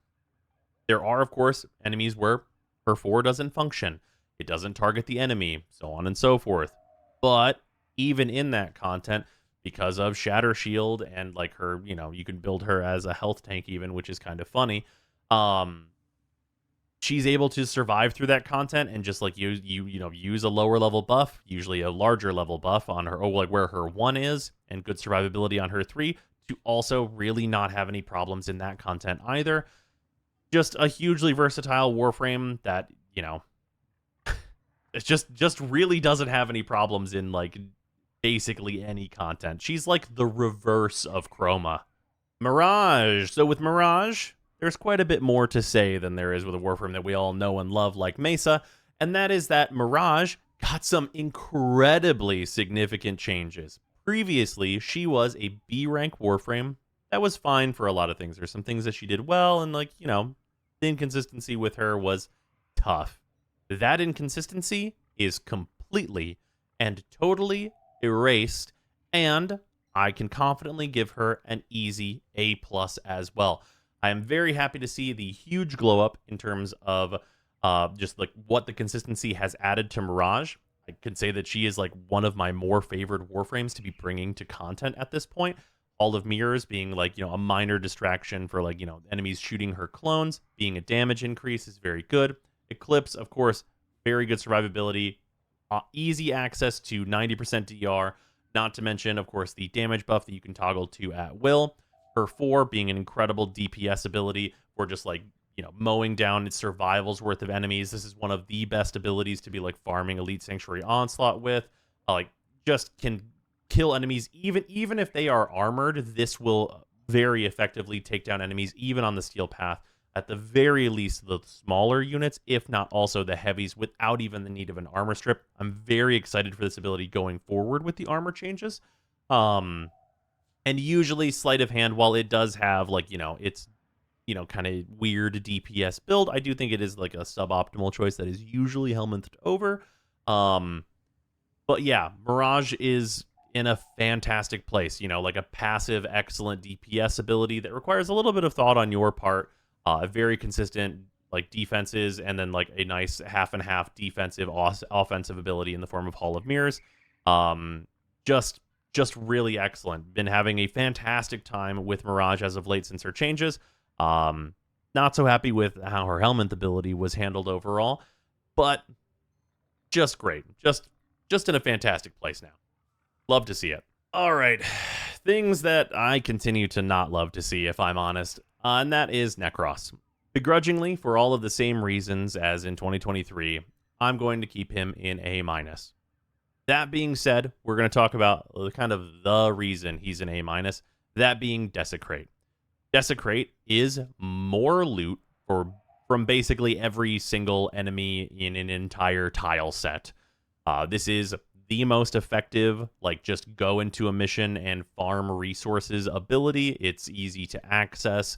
Other people are willing to carry a Necros through content as long as you are giving them more loot with this ability. It is an incredibly powerful extra loot ability. That being said, without it, his grade would be considerably lower, as this is basically like for meta reasons why he is graded so high, as otherwise he has a workable armor strip. His 4 can get some stuff done, and his 1 is generally pretty awful and is the thing that you replace. So he can be built up to do some okay stuff, and he has an absolutely stellar loot ability that really works in a lot of situations. That being said, this year the thing that we need to discuss is that recently, a lot of things that are the new farm, this doesn't work on. This doesn't work on Tau Shards. This doesn't work on the Archons, Netracells. Like, all of the recent high-value, like, looting content has come from mission rewards more recently, and or it is not doubled by Desecrate. And if that continues forward, this will continue to lose relevance, as other Warframes that have looting abilities but can do the entire mission by themselves with no problem, looking at you, Korra, are going to be more favored, or begin to be more favored, than this ability. So I would be a little wary of, like, maybe heavily investing into a Necros, but this ability is still keeping him in the A rank for now, as loot is so important in Warframe. Like, you know, if you are a newer player, you know, building up the hundreds of, like, Aroken cells you're going to need, and, you know, the plastids and so on and so forth, and all of these other materials, those are things that Necros is an excellent tool for. But as he continues to be less and less relevant in newer content, I think that it could be a thing where he falls by the wayside. And we've started to see that, of course, a bit. You know, he's never a Warframe that I'm going to be picking for the Archimedia, for example. But yeah, that's what's up with Necros. Really, I would honestly love to see him, like, get some changes that make him do better things, not considering Desecrate. But, you know, who knows if we'll ever see that, or what will change with the loot abilities going forward, as last time it was kind of a problem. Nezha, kind of all reliable at this point. I will note that before this tier list, I, of course, waited for some of the new stuff and new changes to come out, which included a Nezha augment. The Nezha Divine Spears augment gives Nezha the capability to do what he already did in the past, which is, of course, you know, just generally be very survivable, be a good weapons platform, have, like, a damage boost that you can utilize, and changed that into large AoE status sharing between a bunch of enemies, which is an incredibly powerful effect. It does have its limitations in that it doesn't work on overguarded enemies, or rather, it's a little buggy with how it works with overguarded enemies. But with the addition of the Divine Spears augment, he maintains his rank of A+. I will say before the augment, I think that Nezha was going to be at A rank, and I did waver even with the addition of the Divine Spears augment, whether or not that should still be the case. But I think I'm pretty comfortable giving Nezha a continuing A+, as, you know, he's a very strong Warframe. He is having pressure applied to him in one particular area that we're going to get to soon, but excellent Warframe. For me personally, I really value the speed of the passive in a lot of cases as well. And just, you know, is a general weapons platform. Corrosive Shards also helped him out.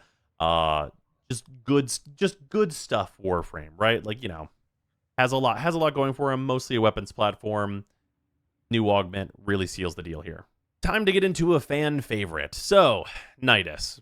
Nidus, in the past, I have rated him a B, and you'll probably, all of you that are fans of Nidus anyway, will be happy to know that I still consider him to be a B. He is a regular line B because he has kind of two sets of problems. He's not a Warframe that is like a tweak away from suddenly, like, jumping into A tier as a lot of the B plus Warframes I've talked about, but he is consistent and does the thing that he does, which is group enemies up, build stacks, get more damage, have a lot of health, be very hard to kill for the vast majority of content. And that is all fine and good. But the two problems that he has is he has Ivara's problem, which is that he is slow. And not a huge deal. Still functional. But the other thing is functional, and that is that you're not really online for kind of like the early minutes of most missions, and a lot of missions only last minutes. So whenever you're just like jumping into, say, like an alert for like a 10-minute survival, or like a Netracell for 10 minutes, or this, that, and the other thing, while in Netracells, admittedly, larva can be helpful for getting the enemies inside the circle, overall, you're just not going to probably build up that many stacks. You're not really going to like get into like the thing that Nidus wants to do. And whenever you're there, Nidus doesn't like scale. Like the top end of what Nidus is capable of is similar to like the base beginning of the mission that a lot of the A tier Warframes are already at. I really would love to see just like a kind of delimiting of the things that Nidus is capable of in like the long run, of being able to like, maybe do, I don't know, unlimited stacks, or like, there's something to like really push him as like a long-term, like more endurance type of like letting him build more stats and like be this thing that just rots in a mission. Well, the opposite of rots, I guess, though he's an infested. And just like does a lot of like specific longer term mission things. Leaning more into that, I think, would be really interesting for him. But as it stands now, it's perfectly functional. Usually needs an armor strip, which I like Styanax's ability for. And he, just good overall, does stuff, but just has some issues in certain different content that really don't keep him from doing the content. He just has those disadvantages. Nova, also a Warframe, hasn't changed much recently. That being said, her grade is just slightly different. Previously, we had her at A, and she is one of the Warframes that I am moving down to A-. A lot of this reason is that missions that are akin to defense have actually become less and less common, or in a lot of cases, it's just a lot more dangerous to be a Spiva in those missions. So speeding up things like defense has lost a bit of its value, though it is still very good situationally. In addition to that, obviously Molecular Prime is an incredible debuff on enemies. Doubling damage is quite good. And also, honestly, that might get considerably better in the new damage stuff going forward, but we'll see how that works out. But in general, you use your one for like some survivability. You have incredible mobility with Wormhole, Nova being one of the fastest Warframes because she has a literal teleport. And Molecular Prime, as I stated, is a very good debuff that can be used in both its slow configuration and, of course, the speed configuration for farming. Antimatter Drop is kind of where we get to like the crummy point of this usually being the thing that gets replaced for something better in your build, because this just really doesn't keep up with damage nowadays, which is kind of funny considering the powerhouse that Antimatter Drop once was. I would really love to see some quality of life updates make Antimatter Drop kind of, reminiscent of what it did used to do in the past. But overall, Nova is like a good, like important for certain farms Warframe that can really speed a lot of things up and make things a lot better. And she is quite safe with her big slow and then like survivability that she has in her Null Star and the ability to move through missions very quickly and, speed run a lot of different things. That stuff all has value, and Nova is still a very powerful Warframe with a very specific niche that is basically only her, unless you want to go get Rage and cast it the most an ability has ever been cast. But yeah, Nova still quite good, just moves down a tad. Nyx. So, Nyx has a lot of problems that we recently talked about with Nidus. That being that Nyx has a totally fine kit of things to do. She has a very powerful defensive strip in the form of Psychic Bolts. She has some solid crowd control for Chaos that can be good for things like Interception. And, at least with the Augment, Absorb is a solid enough tanking ability that, for whatever reason, costs a ton of energy and takes away pretty much all of your movement, only allowing you to slowly walk around whenever you have the Augment installed. That super slow speed and like general host of okay abilities puts her and keeps her at B rank. Not really much has changed for Nyx, and I actually foresee her getting a little bit worse as defense strips become probably a little bit worse in the new damage system that we're going to be getting soon. But you know, Nyx isn't exactly like the worst Warframe in the world, and you know you can do a lot of stuff with her. It's just a bit on the clunky side. I would really, really like to see all of the movement restrictions removed from her 4's augment, as that would do a lot. I think probably would put her in like plus territory in B rank even, which would at the very least be nice to see there as just a small change for her going forward. But as it stands, she's good. Like, she gets, you know, you can do a lot of stuff with Nyx and be quite happy with it, I think. But, you know, she's one of the least played Warframes in the game for a reason. And it's just, I think that she's a bit underwhelming in a lot of spots. Speaking of underwhelming in a lot of spots, how about bad in a lot of spots? Talking about Oberon. So, Oberon is comfortably moving down from C to C minus. Very similar to Banshee, I very much considered moving him down into D territory, but don't think he's quite that bad. He's definitely what I would call the worst support in the game, as, you know, him needing to use Renewal plus Hallowed Ground to get a very, very basic team support ability up that costs the most energy out of, like, all similar team supports to this, isn't very good. It is also, like, not that much regeneration compared to what other Warframes can do for free, Citrine. And Hallowed Ground, like, the armor buff and, like, the status immunity just, like, doesn't really rate anymore. And Smite, while with its augment can be like a powerful buff of radiation damage, otherwise has few to no applications, and of course this percentage damage doesn't work on any of the new bosses that are like effectively a timer, like the Archons and such like that. Combine that with Reckoning needing like the most annoying setup in the world of needing to cast Hallowed Ground and then Reckoning to get a very middling at best armor reduction. And, you know, he's a Warframe. He is a whole Warframe that you can equip and play, and it'll be fine. It won't be much more than fine, but it'll be fine if you really, really make it work. But she really shows his weakness in especially higher level content, where you need to kind of just absolutely spam the ever-loving god out of his 2 and 4 and just absolutely suck your energy dry doing basic shit, if I'm going to be entirely honest. Like, you're honestly better off slapping 2 corrosive shards on him and never hitting your 2 outside of activating your 3 buff. And that's very sad. His 4 is also the recipient of like one of the worst base ranges of like any ability similar to it in the entire game. And he's a Warframe that I really want to get a rework, because like I love the Paladin theme and he just deserves so much better. But a Warframe that does not deserve any better is Octavia. Nothing has really changed for Octavia. She is still an absolutely kind of underplayed powerhouse, though that is notably, if you look at the play charts over the last couple of years, been shifting upward. And I think that has a few reasons, mostly being that they're giving us harder content, so people are pulling their Octavia out of their arsenal because they actually need to use her for something. But besides that, and just to go over what she does really quickly, because it's a lot, her 3 Metronome gives you invisibility, an armor increase, a speed increase, a multi-shot increase, and it has melee damage on it for some reason. Basically just giving you like the entire farmhouse of different buffs that you can apply to yourself, with the most important, of course, being the invisibility. And I think that if the way you get the armor buff and the way you get the invisibility buff were swapped, that it would immediately rocket her to unhealthy levels of play, but we're not going to talk about that one.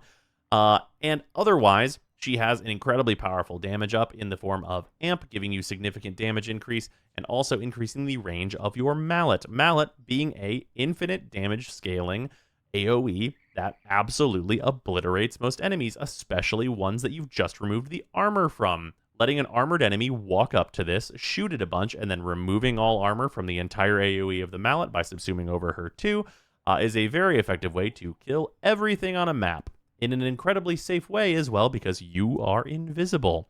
And if that wasn't safe enough, she also has Resonator, which she usually removes, but is a helmet choice on a lot of Warframes that need better survival options, because Resonator effectively completely turns off enemy AI, and they just follow the ball around. She is an absolutely stellar, extremely powerful Warframe that has been this way for quite some time at this point. She really doesn't need any help. She's just waiting for more people to play her, and you know, it's a Warframe that I've said for a while that if enough people are playing Octavia, I could really see it getting to an unhealthy level and needing a nerf. But yeah, that's what's going on with Octavia. Same old, it's real good. Speaking of a little same old, Protea remains, unsurprisingly, I'm sure to you all, at A+. She very recently got her Prime, which is a little bit of a stat boost for her that honestly doesn't really move the needle much at all, though the extra energy is nice. And she is a phenomenal Warframe. She has essentially 5 abilities, because there's 2 versions of her. One, with her Shrapnel Vortex being an absolutely stellar DPS ability that can just farm maps by themselves, especially at lower levels. She gets shield satellites, which effectively make her totally invulnerable to damage as long as you have shield satellites hanging around. Her Blaze Artillery is a form of like huge scaling that can lock down even open world zones, like parts of the map where you like need to defend in the open world can just be locked down entirely by Blaze Artillery on a Protea. And her 3 is just an absolutely just like, it just fixes your energy economy. Gives you health orbs if you want to go for equilibrium build, gives you energy orbs, gives you infinite ammo, gives you just all of the things you as a Warframe want. And her 1, 2, and 3 allow her to kind of just like be like this nest building Warframe that is just hell for all enemies to deal with and just pretty impossible to put down as long as you still have energy, which is pretty easy when you're considering Dispensary is giving you energy. That being said, Temporal Anchor does effectively nothing. This ability, even with its new augment, is not worth building around. And this is just kind of a free helmet slot, which you can replace with a lot of different things. For me personally, I like Gloom as it's much more chill, but if you want a much more higher damage build, usually Roar is the thing that is better to go with. And she's just stellar, just an absolutely phenomenal Warframe. I will say, in terms of my bias, she is my favorite Warframe in the game at this point. But yeah, she's just phenomenal at like all things, basically. No notes.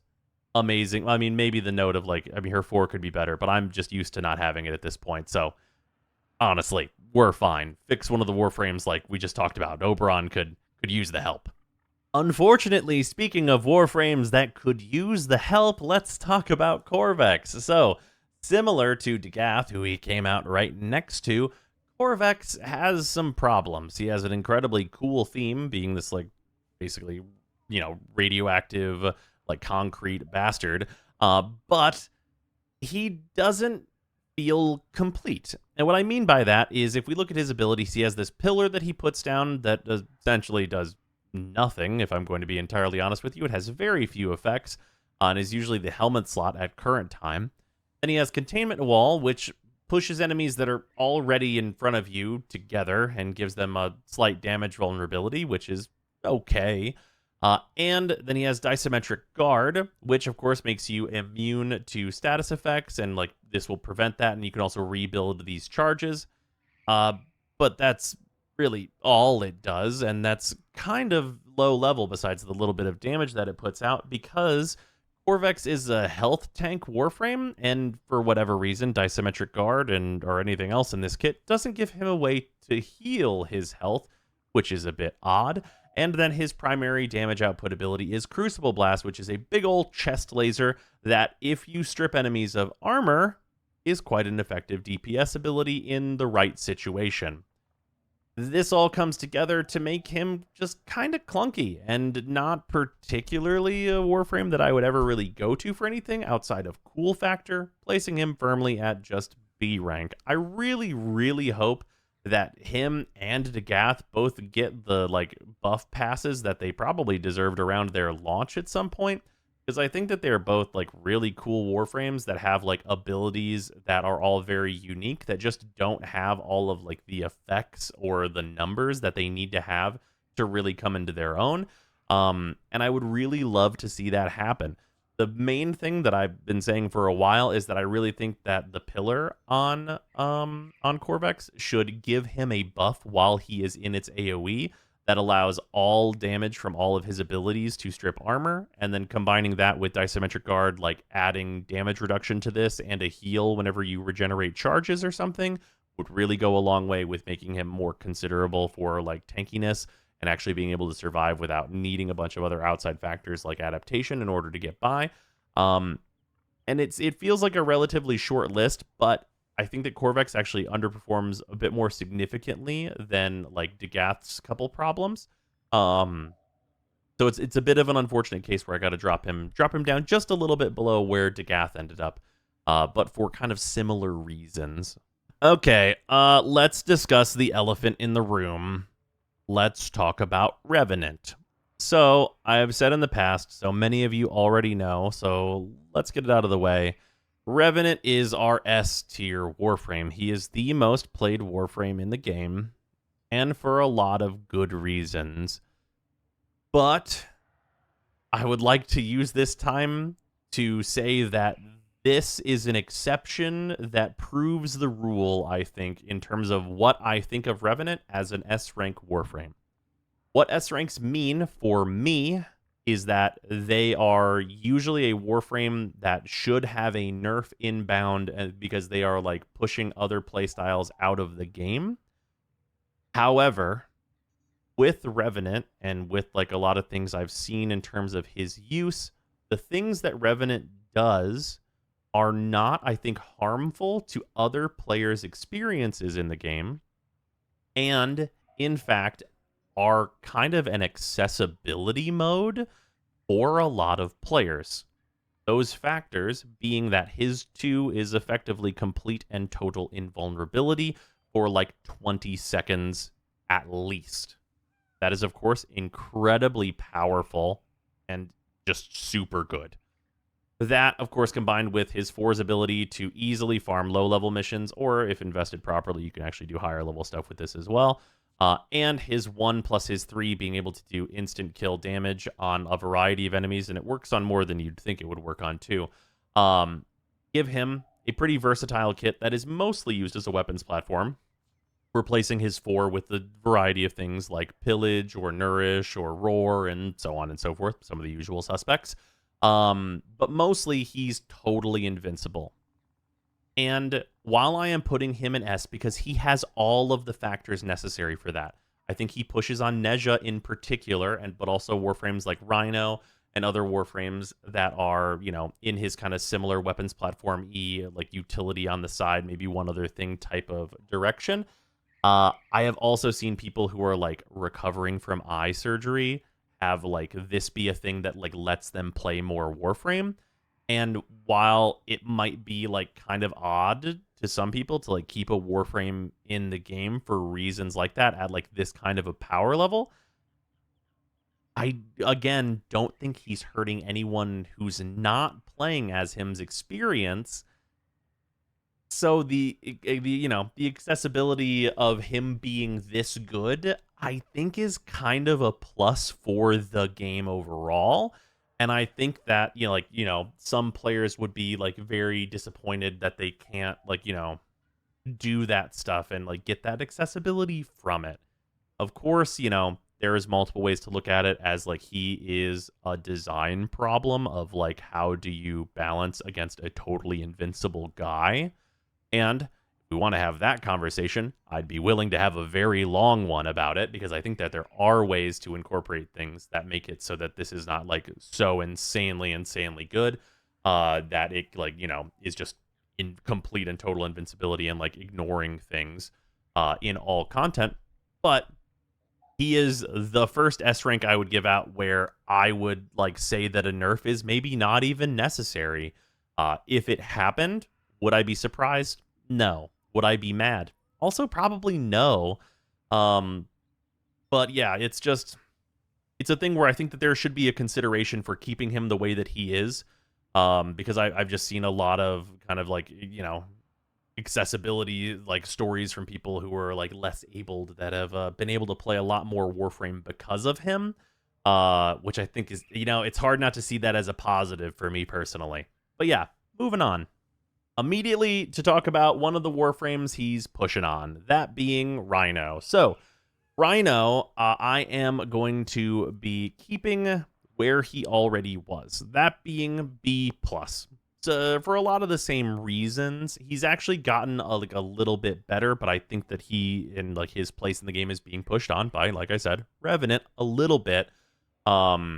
So he's kind of, I think, meting out to be about the same. I still think that Nezha is a better version of what Rhino does, and then beyond that, usually Revenant is a better version of what Nezha does.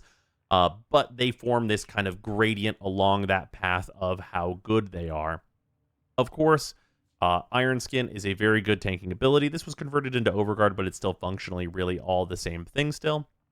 And this is an excellent defensive ability both at low level and higher levels, but needs a bunch of augments to function, and that really limits the building that you can do on Rhino. Rhino Stomp is a good crowd control ability that, of course, stops time. Although this recently received like a nerf, quote unquote, although it was actually really more of a fix to make it not work on a bunch of different things that it did work on before. And of course, Rhino has arguably the strongest buff in the game, with Roar being a gigantic damage increase that works on every kind of damage that you deal, increasing ability damage, double dipping because it's considered a faction damage on like a lot of the dot statuses and things like that. And then, of course, Rhino Charge, which is usually only used with its augment in conjunction with Iron Skin to give it those really large numbers so that you can use this at higher levels. Overall, I think that the main thing about Rhino is that he has a lot of augments that really should be base functionality for him. And it's just kind of like this like ongoing, rolling forward that has, pushed Warframe further in like what's like kind of wanted from Warframes, and filling a bunch of your slots with augments that you kind of need to really do your thing holds Warframes back quite a bit, and nowhere is that more evident than what the builds on Rhino generally look like. So he is an absolutely good Warframe, gets everything done, excellent Warframe for new players. If you are a new player, I highly advise building him pretty much right out the gate, as he is the first available Warframe to build and is not hard to build. I actually have a guide for that over on Brozime.com, even specifically for new players to go get him. But yeah, he is a good Warframe that I think is just he's getting old. Old man's getting old. Now, a Warframe that is not getting old and honestly, arguably siphoning the youth from the other Warframes around them is Saren. No one will be surprised, so let's just get it out of the way now. Shocker, she's still an A+ Warframe.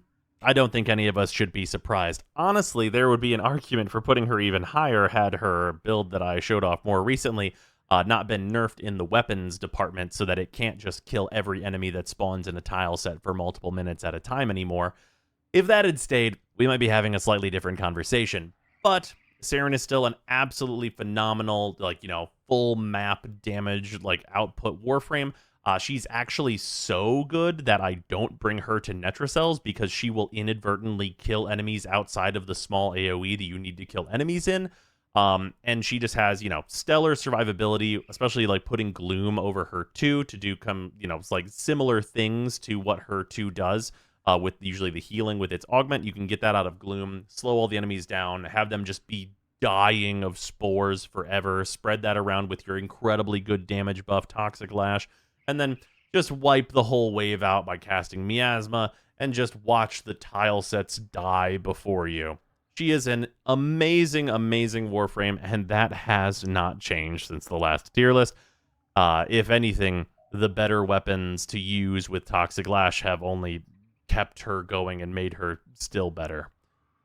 With the armor strip changes, I will note, She will still be excellent because obviously she didn't really even need to armor strip, but she got armor stripping with the corrosive shards being added. Her one just does that now. So yeah, she's stellar. I don't think she's gonna have any problems going forward.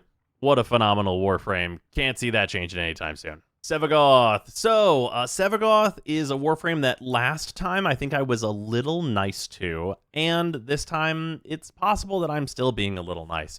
We're putting Sevagoth from the B that he was at down to just a B minus, and a lot of this has to do with him just being a bit on the clunky side and the, kind of primary playstyle that's, I think, best for Sevagoth replaces his Exalted Shadow. His Exalted Shadow, in terms of its output, is not as good as, like, just using guns or melee weapons yourself with, like, a defensive or, like, other ability over this, and, like, the ability to use Precision Intensify in this slot and things of that nature.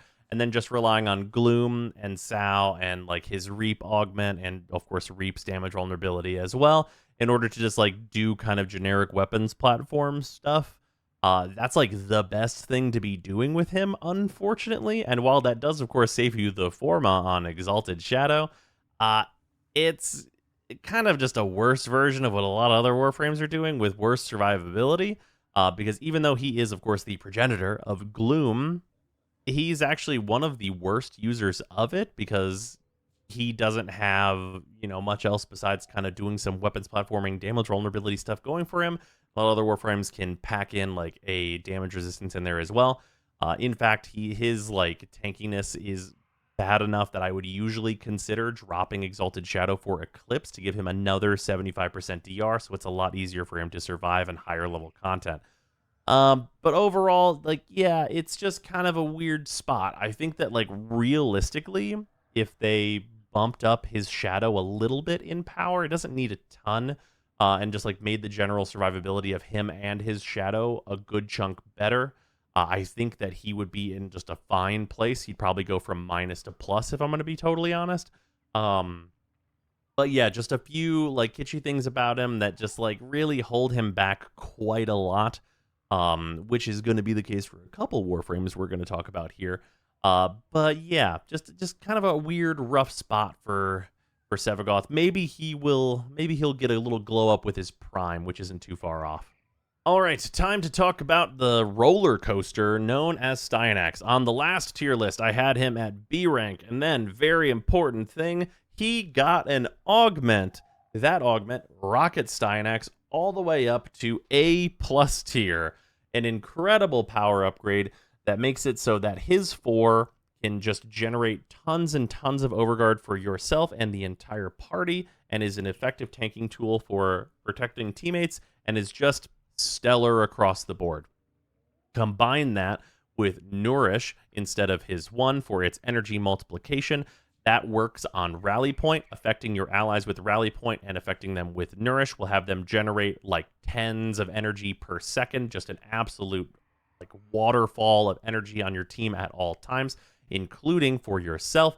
And, of course, a very versatile complete defense strip with Thero Strike that can get you through any problems. And, of course, Rally Point has its other advantages of like the shield generation as well, which means you can layer kills giving you shields, and also Overguard from Final Stand giving you a double shield gate, which is incredibly easy to maintain.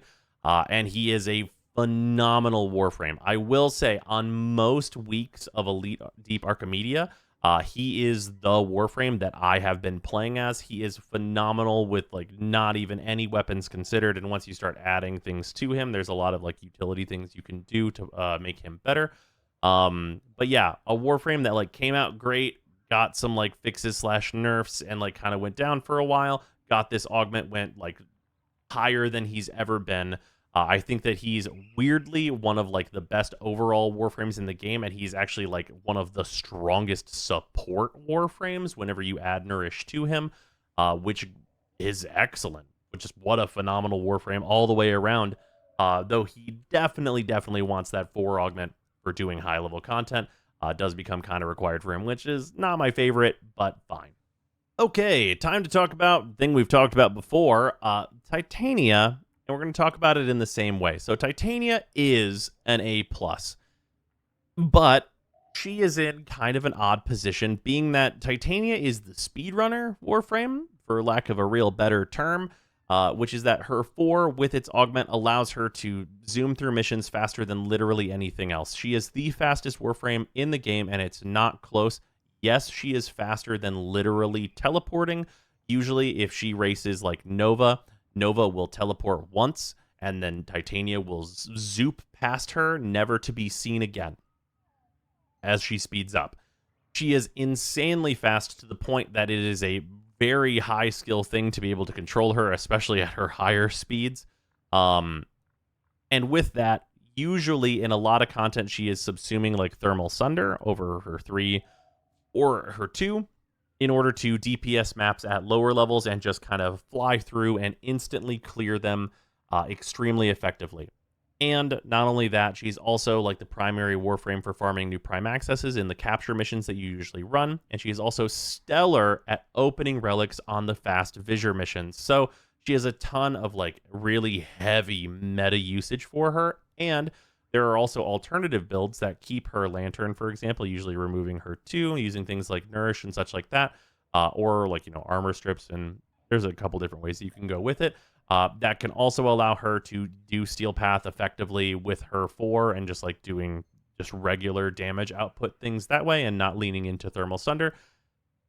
And while I think it would be really, really nice if they would actually like simplify Tribute to only be hit chance and damage reduction and honestly just remove Full Moon and Entangle, because it would make this ability a lot, more pleasant to interact with, because as it stands now, the roulette nature of it is actually like too cumbersome to even bother with, if I'm going to be honest. She is a phenomenal Warframe that sees extremely high usage for a lot of very good reasons. Just an absolutely stellar thing to have in your arsenal. Unless flying around as her makes you motion sick, probably something you're going to want to have around. Another Warframe that really not much has changed for, and that's Trinity. Staying at her humble B rank. Really, it's for all the same reasons. She's still like capable of like doing some light armor removal with her 3, doing survivability for herself and her team with Blessing. She can generate some energy with Energy Vampire. And like really the totality of what Trinity does in all ways is like the Dollar General version of everything I described that Styanax now does, except for without any of the DPS capabilities, outside of course, holding a gun. And that's all fine. It's all like good. You can do content with this. It's very similar to like the Nidus stuff. Like you can do it all. It's just, kind of underwhelming in general. I do think a change that I would really love to see on Trinity is that her 3 has a enemies affected limit, and I really think that enemy limits across the entire game are not beneficial or really making anything better across any ability that they're on, basically. With maybe the one exception being Ureli's one. And that, like, if the enemies affected on this were removed, it would make Trinity considerably better, as she'd be able to remove armor from larger groups of enemies, which would be some, it'd be interesting for some build-arounds and things that you could suddenly do with her. But as it stands, affecting the few enemies that it affects really limits what you can, push her towards and, the interesting things that you would theoretically be able to do with her otherwise. But yeah, she's fine. Totally fine. Same as she's been. Valkyr. So kind of an interesting conversation to have here. Previously, I had her at a C rank, but with the way things have been going, we're actually going to move Valkyr all the way up to a B rank. And the reasons for this are pretty simple. She has a serviceable Exalted weapon, which, while I think the stance could really use a lot of improvements, does have good damage output that is able to deal with high-level enemies quite easily. And also, invincibility is nothing to sneeze at. It is complete invincibility, and with some of the more recent tools allowing us to have a fixed energy economy on Valkyr, you basically never need to leave Hysteria, and that is quite effective. Combining that with a powerful armor strip, of course Styanax's for big single targets, or other considerations for a little bit more range on something like that, and you can really get a lot done with Valkyr. That being said, she is still clunky, and like, essentially doesn't have a 3, doesn't have a 1, because these abilities are like a meme at best with Ripline and nothing at worst with Paralysis. And if I'm to be entirely honest, there's not even really much reason to use Warcry, as this is a buff to what you're doing, but it's usually not actually much better than just what you're going to be getting out of just Hysteria.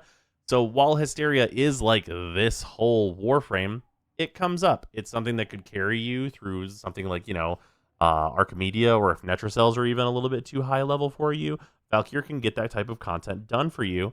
And while, I might suggest that you go like get Kalervo instead or something of that nature, Valkyr's, easier to access than that theoretically. So she's just a good Warframe overall. She's got some good use cases. You can use her in like Cascade and stuff. She's like a pretty good entry point into farming that mission.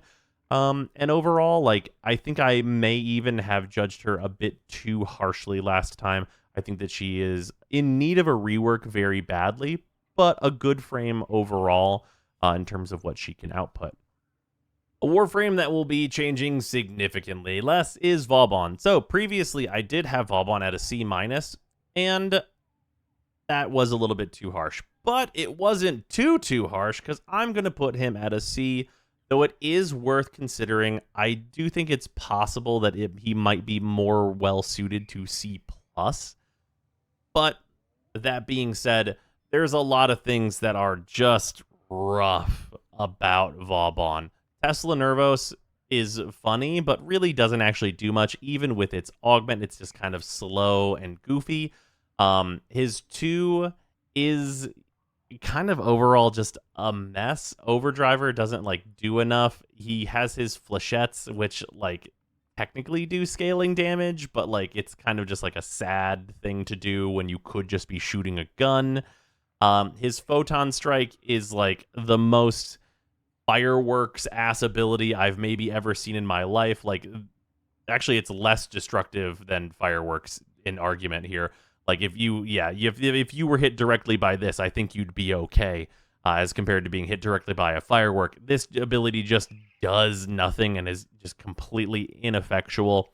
And then on Bastille/Vortex, we have just like the dumb way that this is, with the incredibly minuscule armor strip that is on this ability that needs them to be hung up on Bastille. And we already talked about how enemies affected really isn't helping anything in Warframe right now. And then Vortex, weirdly, Ureli has a better version of this ability because it is line of sight. This ability not being line of sight usually just makes a mess of a mission where a bunch of enemies are like caught up in like the corners of walls and just goofy shit. And overall, you can do stuff with Vauban. He's not as bad as like Oberon, but stuff is rough here. I really don't understand why Photon Strike is not allowed to be a good ability. Honestly, why at this stage Vortex and Bastille don't both drain armor in either form. Why Mine Layer is such like a weird collection of things, and why like Flechette Orbs could honestly be quite a bit better than it is right now. Although maybe if it was like an inherent armor strip on Bastille, maybe that's not the case. And Tesla Nervos is like just too slow for modern times, and this is also more of a meme ability in its current form. That was kept on here just because people think Electric Ball, Go Burr funny. But yeah, he's, you can do stuff as Vauban, but I wouldn't particularly suggest it. I really hope that this Warframe gets buffed, as my favorite Warframe is like basically what the rework could have been for him in the form of Protea. But yeah, that's going to do it for Vauban. Moving on. Let's talk about our last starter, Volt. So Volt is staying exactly where he was at B+ for pretty much all of the same reasons. I will say I have considered him like multiple different times moving him to A-, because like things just come up from time to time that he is good at, and that he can take advantage of. Like, for example, with the advent of Melee Influence, his 1 with its augment with Melee Influence is like a very effective DPS build, especially whenever you're doing like that melee weapon plus his 2, which is a nice melee damage boost. So like there's like melee platform stuff you can do as Volt. And of course, like his 3 and him being like the big meta for like doing Eidolon stuff still does have some sway. And in general, I think he is like a reasonable enough starter. He's my least favorite of the three for starting as, but he has a lot of different things that do come up and that are good about him. And I think he is one of the Warframes that could most benefit going forward with the armor changes that we are about to get, as it could make a lot more things possible for Volt. So he's definitely one to watch out for some increases in rank that I think may be on the horizon for him. But overall, he is like a good Warframe that like is solid for a lot of different pieces of content, and you can make work pretty much anywhere. And in some situations, he is the go-to choice, like Eidolon's. But yeah, moving on. We have a Warframe that is, I would say, not really a go-to choice. Bruna, I think a little generously, actually quite generously, put it B rank on the last tier list. And this year, it may be still a little generously, I am putting her at B minus. There are things for Varuna to do. And she did get some improvements to the functionality of like the totality of what she does in the form of like Ulfrin's Descent proccing like its hunt, which was crazy that was ever a thing that didn't happen. But there's still some just clunkery going on with all of Varuna's kit, mostly involving the Fangs of Raksh and the dumb way that this works. So the Fangs of Raksh applies 5 statuses to an enemy whenever you hit them, and then you can spread those statuses. And by those statuses, I do mean those statuses, the ones applied by the Fangs of Raksh. Not all the statuses that you put on an enemy, not all the statuses that enemy has on them when they die, only the ones applied through the Fangs of Raksh, which is so unfortunate because it is like 5 random status effects are applied at 10 stacks, which is good. And like if you could like spam it a bunch and like spread these like big things and like get the slash to spread consistently from like your 4 with its augment, like there's stuff to be done there, and like you can still kind of do those things as Varuna, but it is all so clunky and like just doesn't work together great. Like her energy economy with Lycus Hunt and like her 4 proccing it is now much better. And she can survive well enough with the Shroud of Dinar, though she still does rely on shield gating most of the time, really unfortunately, because she pops out of Shroud of Dinar whenever she uses either her 2 or her 4 for DPS purposes, which is super strange, and doesn't have like other better ways to survive. And on top of all of that, she gets into her 4, which is like, you know, if you're using like Varuna, not just using a melee weapon in like kind of a glorified way with Varuna, this basically means that if you get into this mode and start building it up and like getting that damage ball rolling, if you run into like one enemy that's not going to be vulnerable to this, or like a nullifier, or like anything of that nature, it really ruins Varuna's whole day. And her not really having any play around those types of enemies is a thing that comes up a lot more often than you'd really hope or want it to, which is not excellent. She's a Warframe that I would really love to be much better, but like, you know, the clunk runs deep with this one, and we can hope that someday that's not the case, I suppose. Now for a Warframe that has basically no clunk at all, that of course being Wisp at a completely unshocking maintained A+ rating. Wisp is absolutely stellar. I think that she is the second best support Warframe behind Styanax, which is kind of an interesting one. With her 1 being able to provide 3 quite quality buffs with the speed increase, the health increase, and of course the light CC around you that is electric procs and does proc Archon Stretch, by the way, for those of you that don't know that. Her Will-O-Wisp usually doesn't come up, but is a thing that you can like cast and then hack terminals and things while you're invisible during its cast. Breach Surge is an incredible like damage increasing ability for yourself and basically your entire squad. And then Soulgate, unfortunately, really doesn't scale at all and is not a very good DPS ability. But of course, we just remove this and replace it with a much better helmet, of which there are, you know, the usual suspects: Roar, Nourish, you know, all those types of abilities, and like, you know, Pillage and Armor Strips and this, that, and the other thing that can all go in this slot and be incredibly effective on Wisp. But overall, she just slaps the buffs down, blinds all the enemies, releases all these little damage sparks off of Breach Surge, and then uses her helmet ability to fantastic effect because the build that she wants to go for works around most of the good helmet abilities that you would want to subsume anyway. And she is just a fantastic Warframe that can really be used basically anywhere, and basically everyone's going to be happy to see you, except for another Wisp that you have higher strength than, because then your buffs will take over. Getting close to the end here, we have Wukong. Wukong changing just a little bit. I think that Wukong is basically been usurped essentially by what Revenant has been providing, as the AFK stuff and all those really unhealthy playstyles have been counteracted pretty significantly with Wukong. That being said, still a very good Warframe that I am going to put at A. The ability to speedrun through missions on Cloudwalker, still be very tanky. Celestial Twin can still do a whole lot for you in terms of defending points and doing all those types of objectives and things like that. I would say the biggest thing that I wish was better about Wukong is that Primal Fury, like Exalted Blade, probably needs a run at in terms of updating this and making this, more to modern melee standards in terms of what mods it's able to use and it's just general base stats and things of that nature. And I think that if Primal Fury was buffed up to be a good melee weapon, it would be very easy to give Wukong his plus back without him being mostly just a AFK turret Warframe that just uses Celestial Twin to not play the game. I think the changes that were made to him were actually light enough where Celestial Twin is still helpful, but is just not something that can usually just play the whole game for you, which I think is good. The nerfs were, warranted, and I think not too harsh.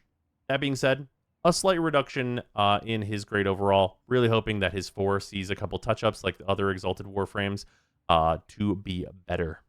Zaku, a newer Warframe that also maintains a very high rank at A+. They are capable of a lot. So, we have Grasp of Look, which is the main DPS ability of Zaku. You steal a bunch of your opponent's guns, and then those guns are scaled to your enemy's level and kill them very, very quickly should they be without armor and shields. If they are without armor and shields, that's almost always being a part of the Lost, which is usually just Gaze. Accuse and Deny are basically never used, but Gaze is a very large radius when built properly. Defense Strip for huge areas of the map. You're allowed to have 2 of these at once, which is absolutely stellar, and it just allows you to hunker down in a zone and just let Grasp of Luck deal with enemies as they approach. Zaku has some kind of interesting bell curve where at low levels, Grasp of Luck is an absolute murder house. At kind of the mid 100 to 200 range, they actually slow down a bit in terms of how fast they can kill things. But once you start getting into those more extreme levels, level 1000 plus, whenever you're doing the armor stripping stuff, Grasp of Look actually kind of comes back on it and gets way back down to those really fast kill times because of it being scaled to those much higher levels where health scales much slower than other things. Obviously, that kind of stuff is up for change in the upcoming damage changes that we're going to be seeing. And if there are significant changes to the effectiveness of Zaku, I'll definitely be making a video about it. But I think that they are an excellent Warframe, maintaining the Lost Gaze and Grasp of Look at basically infinite duration with the Vast Untime, only having to refresh either of these abilities very rarely. Means that the energy economy of Zaku is very, very good. Usually we do remove Zada's Whisper. I prefer to change Zada's Whisper out with something more defensive. I actually prefer Harrow's 1 here. But Zada's Whisper itself is an okay damage buff if you keep this around. But yeah, Zaku, very, very strong Warframe. Obviously, we're about to see this Prime next. And what kind of increases we get, hopefully to energy, will be cool to see. But yeah, that's Zaku. Moving on to our last couple here. Ureli. So, obviously, my most recent builds video was on Ureli as of the recording of this video, and Ureli receives a ton of undue hate. That being said, I did put her at a C+ last time, which I think was warranted at the time. She has received a number of buffs, and I think I can comfortably set her at also B+. She is a perfectly good with her new augment, especially weapons platform that can subsume a lot of different things and has solid survivability and a decent grouping tool. and like a good damage buff on enemies that can be affected by like her 1, and of course using her 2 augment allows you to double dip on that. That I am not sure if it is intended, of course, as you know, it's up in the air whether or not that is like mechanically intended to be the case. If it is mechanically intended to be the case, there's like even potentially some argument that maybe A minus is potentially correct for her, as she is capable of like just spamming just invincibility for like just endless amounts of time with her new augment, which is a very powerful thing to have access to. But I think that I'm comfortable with her at B plus for now. It is definitely like, you know, a lot of different quality of life buffs over time have happened to her, and I think that she gets a lot of undue hate at this point because the improvements to her really did a lot. I think even just in terms of like the K drive's better control stuff that they added with it being able to dodge roll and things like that, I think added a lot to her being better. I think that she is in an overall solid place right now. Could definitely like, you know, have a few things change here and there to push her pretty easily into A. But I think that she is, you know, in the best place she's definitely been, and you don't have to ride the K drive anymore. So I know we all like that. Last, but as I continue to say, not least, we still are maintaining Zephyr at A plus. Why are you not playing her? She's an A plus Warframe. Since her changes, she is so good. Why is no one playing as the bird? She is so powerful. Her tornadoes being able to be set down in like whatever area, sucking in enemies with air burst, getting like the quadruple dips on damage with the tornadoes and shooting through them with a bunch of different weapons, and just being able to nuke enemies. The survivability of turbulence being just absolutely stellar to anything but like huge explosions, which are quite rare. Tailwind letting you maintain like the air buff that you get, and also just like letting you just hang out in like, you know, go fast whenever you tap it, and just all of like the utility that can bring in a bunch of different situations. Zephyr is a phenomenal Warframe, and she's even one of the better paths into Steel Path for newer players, as the investment in her build is so incredibly low. I cannot express enough how much please try Zephyr again if you have still been asleep on her. She is the most underrated Warframe by like a considerable margin. And yeah, she's stellar. I think that she's absolutely fantastic, and more people should be playing this Warframe, especially if you are newer and like how she looks, and like, you know, is, you know, if you like her a little more than like your other early game options, which I would say is like Rhino and Kalervo, then like absolutely go with Zephyr and just have an absolute ball. She is an excellent Warframe that I can't imagine many people are having a bad time with. I know some people don't like the low gravity passive or whatever, but like, man, it can't be the reason no one's playing this Warframe. What's going on? With that, though, of course, that brings us to the end of the tier list. I hope you all have had an enjoyable time, and that's gonna wrap us up here. It has been, you know, delayed quite a bit, but I hope that, you know, we all enjoyed. If you do want to just see the list and, of course, compare it to my previous years, as I have been doing over the course of this video, you can go to brozime.com. It is the full roster Warframe rankings, and there are also a bunch of other guides over there on brozime.com. If you watched all the way to the end of this video, I really appreciate it. And also, you know, just letting everybody know that, hey, the site, if you like what I'm doing with the site and everything like that with the guides, if you're checking out the rankings over there, the Patreon does completely support like the work that I'm doing over there on the site, and it is much appreciated to all of my patrons for joining me. Also, a thing that I didn't announce ahead of time because it feels like a little greedy, is that if you are in, like, if you're a patron or if you're a sub on Twitch and you have access to the Content Council in my Discord, I do post my tier list early there in order to have some discussion, and a couple of my ranks were actually adjusted based on the discussions that I have in the Content Council with the people that are like, you know, subs and patrons and just generally support the channel. So if that's something that you guys are interested in, that is available through pretty much whatever channel you want to go through, whether that's YouTube members, which I have access to now and does the same thing as a Twitch sub essentially at this point, to get you into the Content Council and all that good business. But yeah, it is hugely appreciated for the support, and like, you know, I can't express enough how much, like, you know, the things on like the Patreon and all that stuff have been really helping out, and I think that the website's coming along very nicely, with the next big goal, of course, being to do another free-to-play through, as a number of changes have happened and some guides need to be updated. So hopefully you guys will join me for that. Thank you very much for watching, and I will see you tomorrow. Oh, yeah, the A+ is still there. Whoops. Well, keeping that in. Anyway.